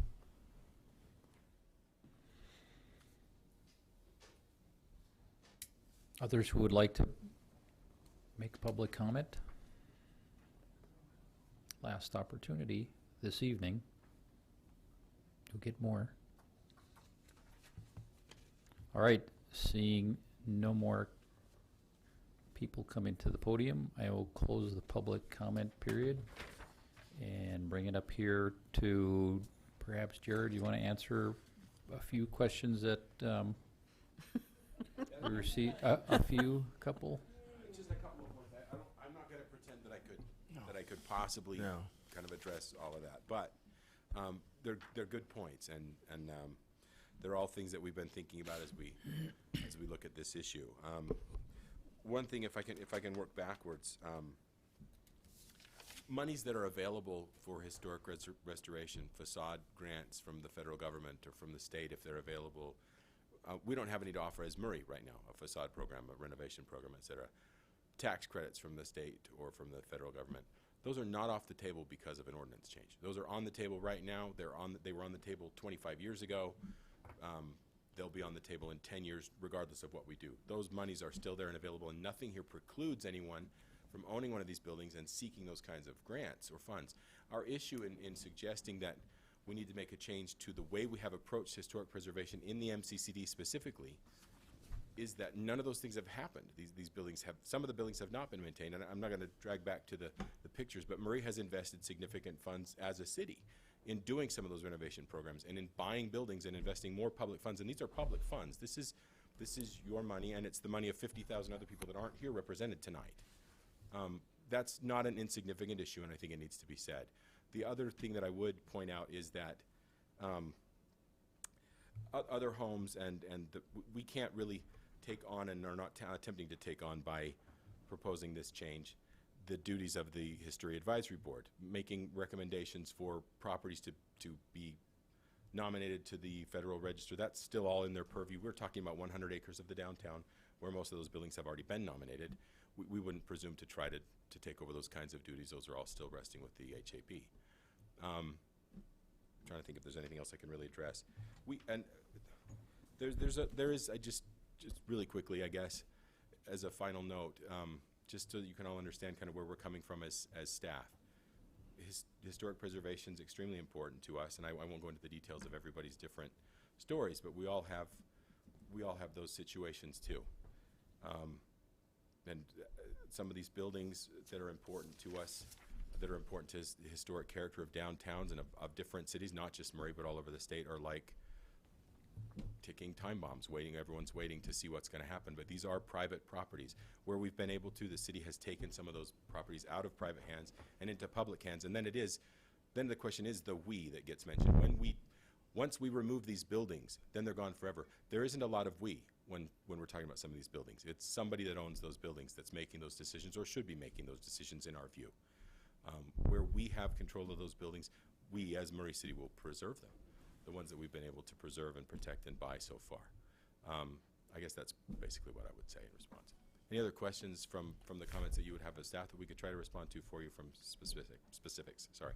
You know, Jared, I know there were several comments brought up about a lack of communication in that, and I do share those.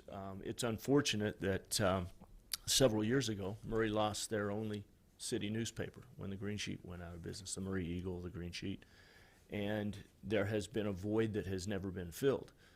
And whether the city can find a way to do that, that's for another committee, another person. We don't control that. We are the planning and zoning, and that's not in our purvey, is to attack that. But I do share those concerns. I wish the city did have a newsletter that went out weekly to all utility accounts or whoever wants to sign up. There's a lot of things you can do, but that has nothing to do with this committee. And a lot of folks do get an email about the agendas. They get emailed copies of the agendas and things going on. That's something you can sign up for in the city. We don't have, as was mentioned, the weekly news feed like Mill Creek City, et cetera. Right. Thank you. Anything else? All right, so other comments, discussion by the commissioners? Mm-hmm. Well, I'll get mine out of the way. First of all, I have a great concern about eliminating the DRC, the Design Review Committee. I really think it's important for us to have their eyes look at these applications, and I understand the concern. If it delays the process, perhaps there's something I would encourage the city staff or whoever is responsible for establishing those timelines. Maybe they can meet more than once a month. There are other ways that we can involve them, but I do think that it is important to have those eyes review items in this area in particular. I think it's crucial, and I have really appreciated their involvement in the past. For me personally, since I've been on this commission for the last 8 years, I have 1 year left, my greatest personal frustration has been the lack of progress in downtown Murray. It has been talked about well before I got on this committee, and since I have been on this committee for over 8 years, we talk, and nothing happens. And as staff said, these incentives have been in place for a very long time, and nothing is happening. What is happening is those buildings are deteriorating. They're having temporary businesses move in. It's just not a good situation. The buildings are going to fall down. You heard Mr. Lamson. The roofs are going. The electrical is failing. The plumbing is failing in these places. Are we waiting for a fire or a catastrophe to knock them down? And then what? We're going to rebuild them exactly as they were and create a Disneyland in downtown Murray that looks like old Murray when we were kids and we went to Carlson's bike shop and Hendrick's shoe store and JCPenney's and the drugstore. I was there. I did that. It was lovely, but it doesn't represent reality now. We need to do something about downtown Murray, and it's way overdue. This is an attempt to spur some action, and I support it for the most part. My two major concerns are the DRC removal, and also I am not comfortable with an individual property owner saying that they can remove their structure from a historic site. Those are the two issues that I take issue with in this. Thank you. Commissioner. Just to add some to what Commissioner Markham said, I travel for work a lot around the country, and I go to a lot of downtowns, and, you know, they look dilapidated, and there may be a building that is 50 or 70 or 100 years old that may be historical, but no one's done anything with it, and it just turns into more of a blighted area. And so I share much of the concern with Mr. Markham is, you know, I've been on the commission as long as Phil, and we want things to happen. We want Murray to be a vibrant downtown. We want it to be able to respect the history and the past, but also be able to be business friendly and development friendly so that it can be vibrant. And I absolutely agree that I do not like the idea of the DRC being removed. As far as the historical list goes, I understand to an extent why you'd want to take it out of the code, because we know that, you know, to change the code and different things, it requires going to the city council. But I would like to see, I don't like the idea of someone submitting an application to the staff. I would like to see some sort of, you know, whether it's submitted to the staff and the historical board, or some other community or public interaction on that, rather than just allowing a private owner to submit an application. I certainly want to respect the rights of, like Mr. Lamson said, and I understand where he's coming from.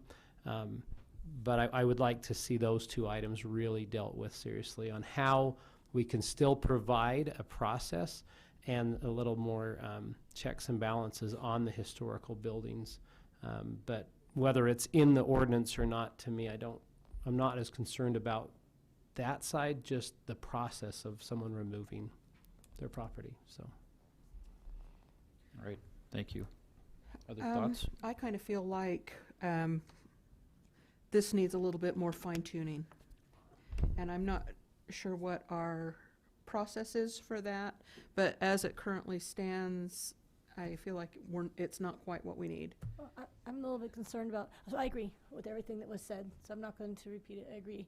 I'm in the same place. I'm concerned we keep saying this, because I think this needs to be defined. I think everything said in this proposal is great, except removing DRC and concerns about a personal property owner taking their name off the list. So how do we move forward with that thought? How can we address everything's great except those two things? Mhm. So maybe I'd ask you, Jared, Melinda, can you give us a little guidance? I mean, we could probably make a motion with several caveats in it regarding things like the DRC and a better process to go through to get a property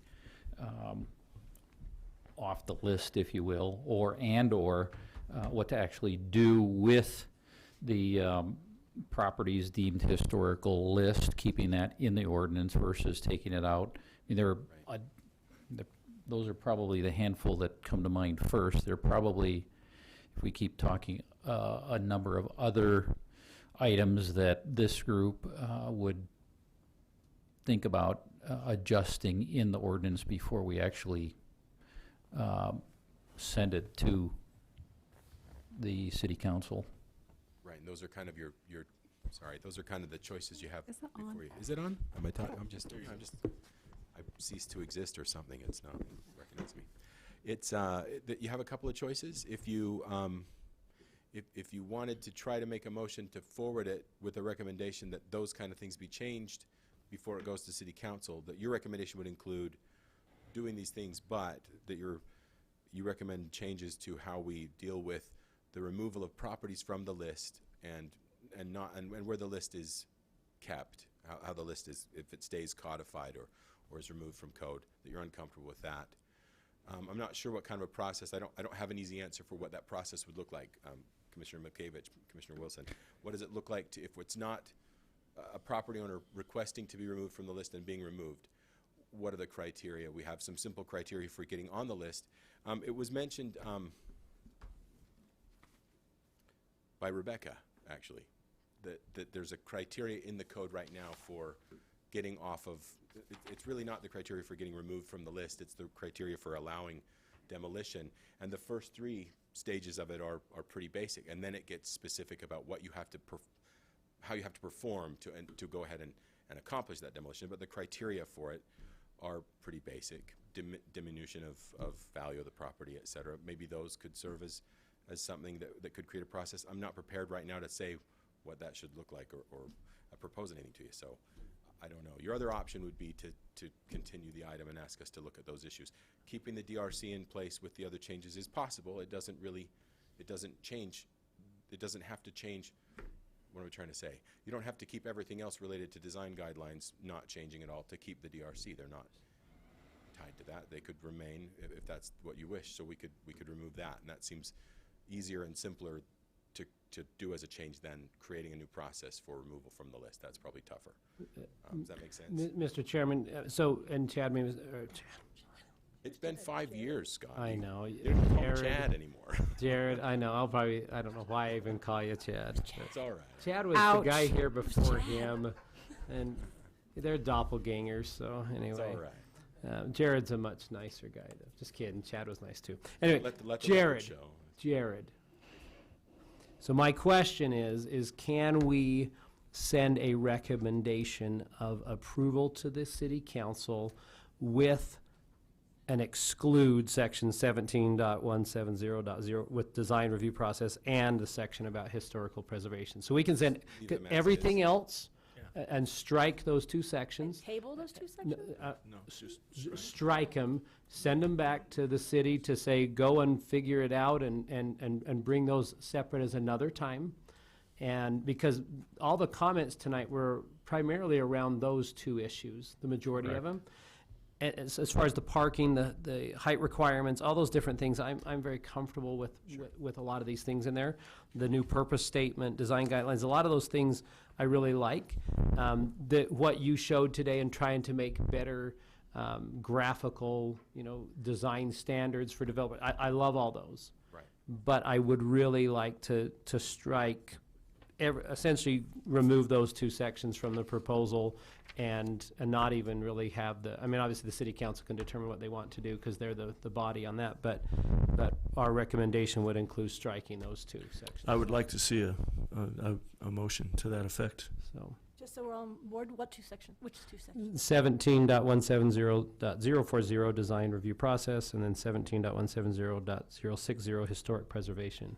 So Okay. can you explain that a little bit Yeah, so more clearly? So you're not striking them, you're leaving them in from the previous. yes, You're striking we would be the sending new the changes. proposed Yes, we would be ordinance. sending a recommendation to the city council of approval for everything else but those two sections. Yes. So Can I want to make that clear to the, Right. And not People ever here call him tonight. Chad again. Well, yeah. But And I don't know why I do it. I haven't seen him for 5 years. I don't know why. Speaking I of now name know why change, he says Chad the Beloved. Yeah, apparently. That's just an idiosyncrasy that I have among many. One thing to point out: if you are parsing out that entire section 040, it contains a lot of other changes as well, including calling things certificates of appropriateness as opposed to design review approval.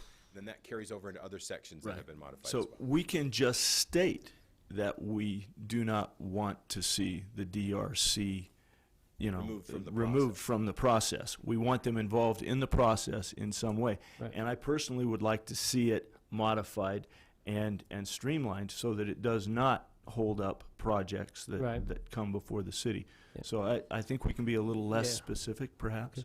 Yeah, I mean, I don't, I'm fine to get rid of the whole certificate of appropriateness versus design review. I mean, as far as the name, that doesn't bother me, but I like the design review committee. Right. So, If that's the intent, then I would suggest that removal of the design review committee as a part of the process be the thing that we remove as opposed okay, to the other changes. as opposed, but then the historical preservation has to do with the list. It does. And- and- That whole section is different. Yeah, so that's fine. So, okay. So crystal clear? You can say all that in your motion. Sure. Susan, do you have any other comments? Yeah. No. All right. But So there- I like where we're going in this direction. I so. agree. Okay. Give it a Can shot. can I clarify for the group, make sure I'm understanding this right before you start making? A motion, yeah. So Scott's intended, and talking with Phil and everybody, Scott's intent is to say, make a motion to forward recommendation of approval for this proposed changes, with the exception that the design review committee would change and nothing in And you're not recommending approval of any changes in 17-170-060 historic preservation. There you go. Is that the intent? Did you write that down? I was trying to, but I got all nervous about what he said. Yes, with the exception of leaving the design review committee in place, and then essentially everything about historic preservation Not would changing the would historic not preservation change section at all at at this time. Okay, Okay. as long as we all understand what you're saying. Is everyone on the same page? I think so. believe so. I agree with you. Okay. We'll wait until the minutes come out, then we'll eviscerate We'll you. read all the minutes and then we'll be like, oh, all right. Okay. All right. I think we're finished with this And section. apologies to whoever transcribes the minutes. And she's really good at never actually putting Chad in the minutes. It's really nice. Chad, Yeah. Brad, you know, just. Right. Are you finished? I think I can. constructing? Give it a shot. I think I can do it. So the reality is just tell Priscilla to do what you said, Chad. But I'll get really close. So, sure. Go ahead, Mac. Mac Tallwood, isn't his name?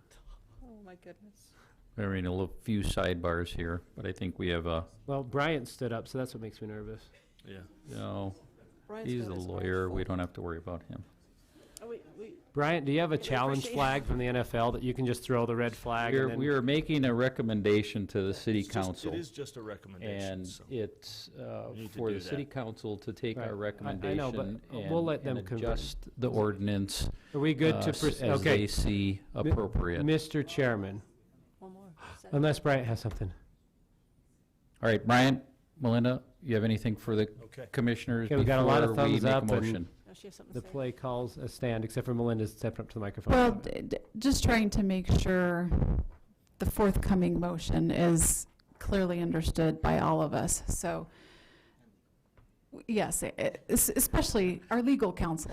Well, he gave me a thumbs up. So it would essentially be, if I'm understanding correctly, it would be forwarding a recommendation of approval to the city council with the exception of the changes that have been put forth in the historic preservation portion, meaning leaving that as is, and then a reinstatement of the design review committee. That is correct. They're in the involvement of the design. The review. involvement, well, the abolishment of the design review. Well, We want them we to want to be, keep Maintaining them, we yes, want them to remain in the process. in some form. In some form. So those two sections that, well, the design review committee section has essentially been removed. So the motion would include then putting those, I guess, removing the red lines, putting it back in, leaving it as is, all of the above, and then the historic preservation essentially the same. There may be some red lines Yeah, in the design review I mean, as process you that look we at the- keep, Yeah. but that the design review committee Not be stays Itself will be in retained. practice. I mean, the thing I'm comfortable keeping is I'm comfortable having it say design review versus certificate of appropriateness. Okay. Like I'm comfortable with that, but I think it's a collective that we want the design review committee to stay as an active body in reviewing these applications, but whether you call it a certificate of appropriateness or a design review approval, seems to me like it would be a reasonable change. Because the design review committee could still say, we give design review approval. Right. It's just not a certificate of appropriateness. But they're not abolished. But they're not abolished, so that's why the design review committee could say, we'll give a design review blessing. A lot of head shaking. So, Yes. do I have enough thumbs Yes. ups Do and it. do you understand? Now I'm all confused anyway, so we'll give it a shot. So, Mr. Chairman, I will make a motion that the Planning Commission, that we forward a recommendation of approval to the City Council for the proposed amendments to the Murray City Land Use Ordinance, Section 17.170, Murray City Center District MCCD Zone, with the exception of leaving the Design Review Committee as an important part of the process, but comfortable with saying design review instead of certificate of appropriateness, and leaving The section regarding historical preservation, what? 17.170.060, leaving that as it was prior to any red lines. Does that make sense? It does, thank you. Okay. I will second. Appreciate it. Okay. All right, I have a motion and a second. Is there any other discussion? Jared, could you call roll call vote, please? Yes. Yes. Yes. Yes. Yes.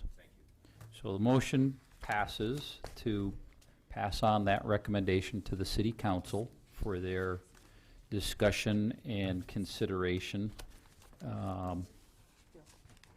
I too have probably only been in Murray here for 25 years, but have become partial to the downtown, and I think what we've sent here to the city council has a little bit of legs in it, and between now and the city council getting this recommendation and determining what they do with it, they may have some additional time to review it versus just approve what we've given them, which will also give all of us an opportunity to continue voicing our desires and opinions to our city leaders.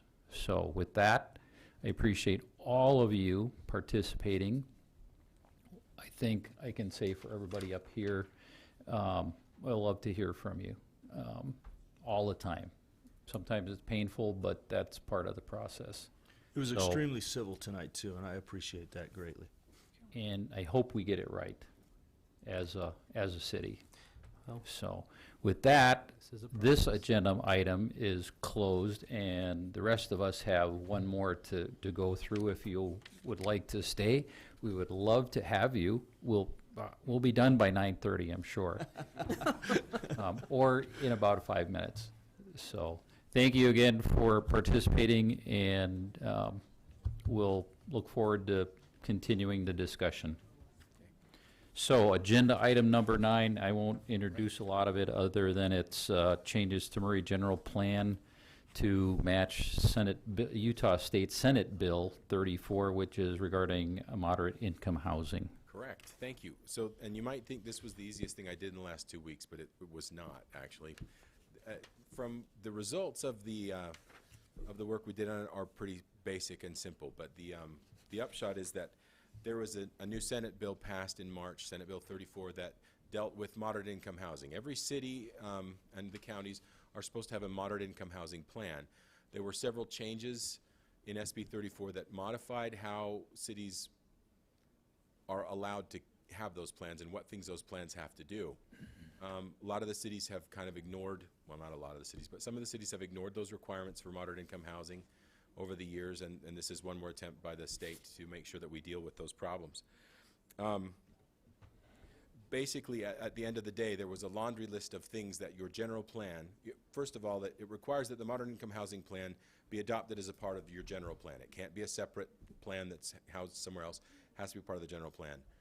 We already do that. We have a moderate income housing section. It's Chapter 9 of our general plan. So we were already ahead of the game in that instance. Transportation changes had to be made to our transportation plan.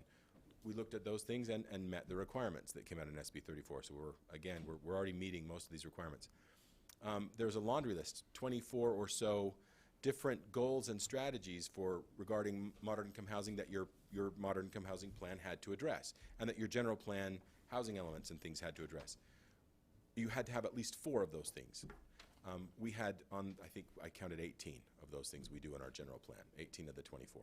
However, 2 of them specifically were not present in the specific part of our general plan that they're required to be. So our recommendation to make sure we're compliant with SB 34 is that you recommend to the City Council that we add these 2 additional strategies to Chapter 9.3, Objective 1. There's objectives and then strategies beneath them. We need one strategy to say maintain reduced residential parking requirements in the MCCD mixed use and transit-oriented development zones, And the second strategy, implement transit-oriented development and/or mixed-use zoning for properties in and around transit stations. We already actually do those things. We're just supposed to state it explicitly in this one single portion of our plan. With that change, we'll be fully compliant, and we won't lose any of our transportation funding opportunities in the coming year. Okay. Have any questions? I know it's relatively simple at that point. No, but Questions for staff? Thank you. I was happy to see this verbiage on here that said that they encourage townhomes, row homes, and duplexes that appeal to younger and older individuals, because I think that's something that we can really expand on. I prefer twin home to duplex, but I think those are a valuable part of the market. You bet. And Murray's embraced a lot of those things. The state is trying to make sure that other cities do that as well. I feel like with moderate income housing, it's a huge problem all over the Wasatch Front, but we're in a better position than a lot of cities. Do you have any idea how they calculate moderate income?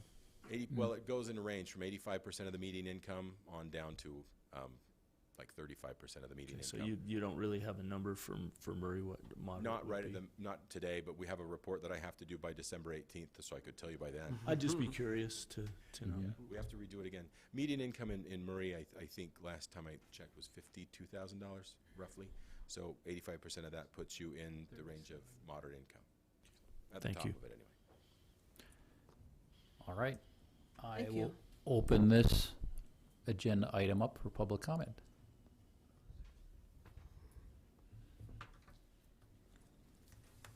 I'm not too particularly, my name is Delin Barney. I live at 4902 South Box Elder Street.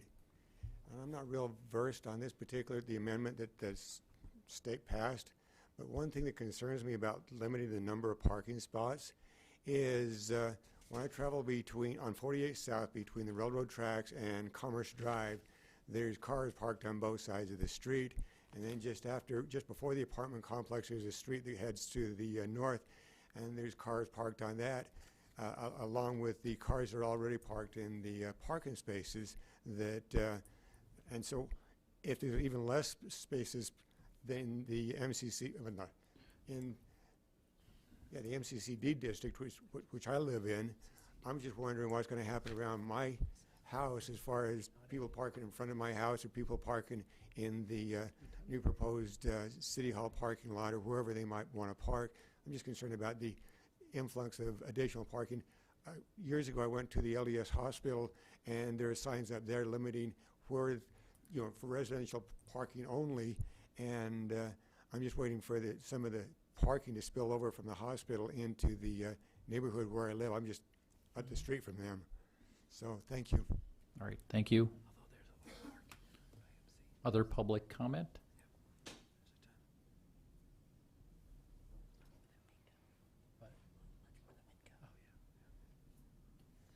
Hi, Kim Anderson, 1144 Chevy Chase Drive, Salt Lake City, Utah. The reason it is Salt Lake City is my post office box is Salt Lake, even though I live in Murray City. I'm in Granite School District. I don't have Murray Power.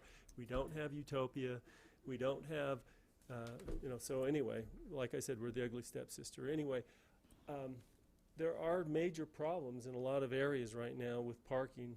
The transit, Salt Lake City's finding this out in a lot of their areas where they're building their tall apartment buildings. The neighborhoods are overrun with parking.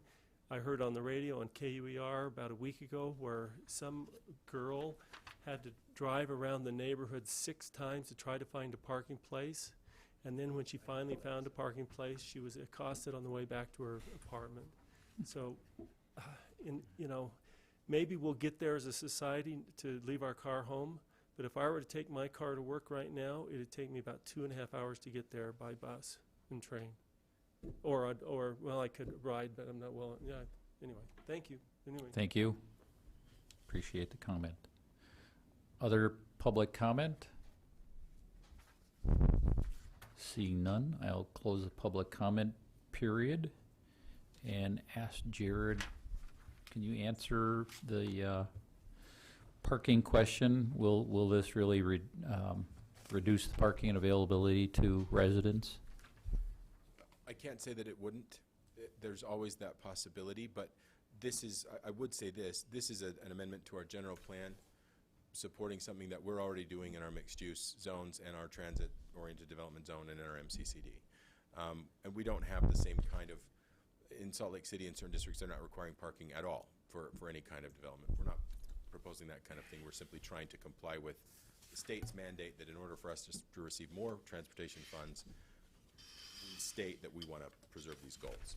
It really won't affect our current practice. It reflects our current practice, and we haven't seen enough of the development borne out to say whether that creates huge problems or not. Although I will say that for example, in the TOD zone, in the Fireclay area, we have some parking problems west of the tracks, but the newer developments that we've done under about this parking standard, maybe a little bit less, are not creating parking problems. At the Metro buildings, we have 300 and 400 units in there, and we're not seeing parking problems. I drive through there all the time just to kind of monitor it, and there's not really any times when I couldn't find an on-street parking space somewhere. We should be okay. All right.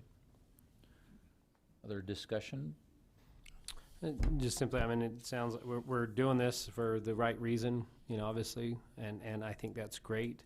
I mean, I share the concern that, you know, Mr. Anderson said is there's so much of, and we talked about this, remember we walked, Phil, a few years ago, we walked around Fireclay, and we talked about some development there, and I made the comment there, I'm like, so much of this transit-oriented development is cultural, and we're fighting a cultural battle.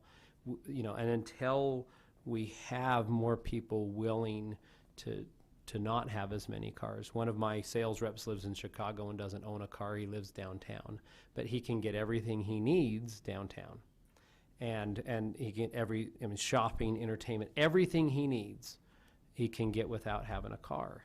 We're not at that spot in general in Salt Lake and in Utah. I love that we're having principles and our general plan that drives us in that direction, and I appreciate the efforts of staff, especially in what we just talked about in the last issue of upping the parking standards in the MCCD to make sure that we understand that balance. So I really appreciate the work of staff and the vision, and it is a difficult issue that I think all of us would like to see.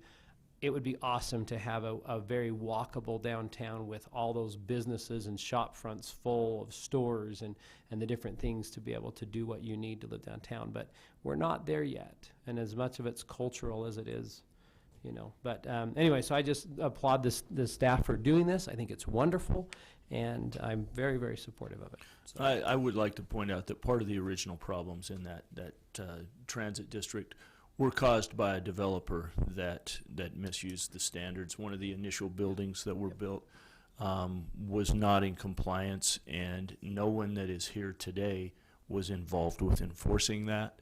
So I'm not blaming anyone here, but there were issues created that caused a lot of those early problems, and I think that staff and the city officials have done an excellent job with future development, because there aren't nearly the problems that there were, and it's taken a long time to try and correct those early original problems, but I think we're doing a good job. Good job, Jared and Zach, Melinda, good job. So, and I would reiterate that Murray City, while we're going to add these two statements into the general plan, doesn't have to take any action to meet all the requirements for the Senate Bill 34. And as Jared said, the general plan doesn't change at all. All of the parking requirements are still the same. But it's another good faith effort, I think, by Murray City, which is seen across the county and the state as a model city. To put these two clauses in is a good faith effort to follow the law. Yep. So, okay.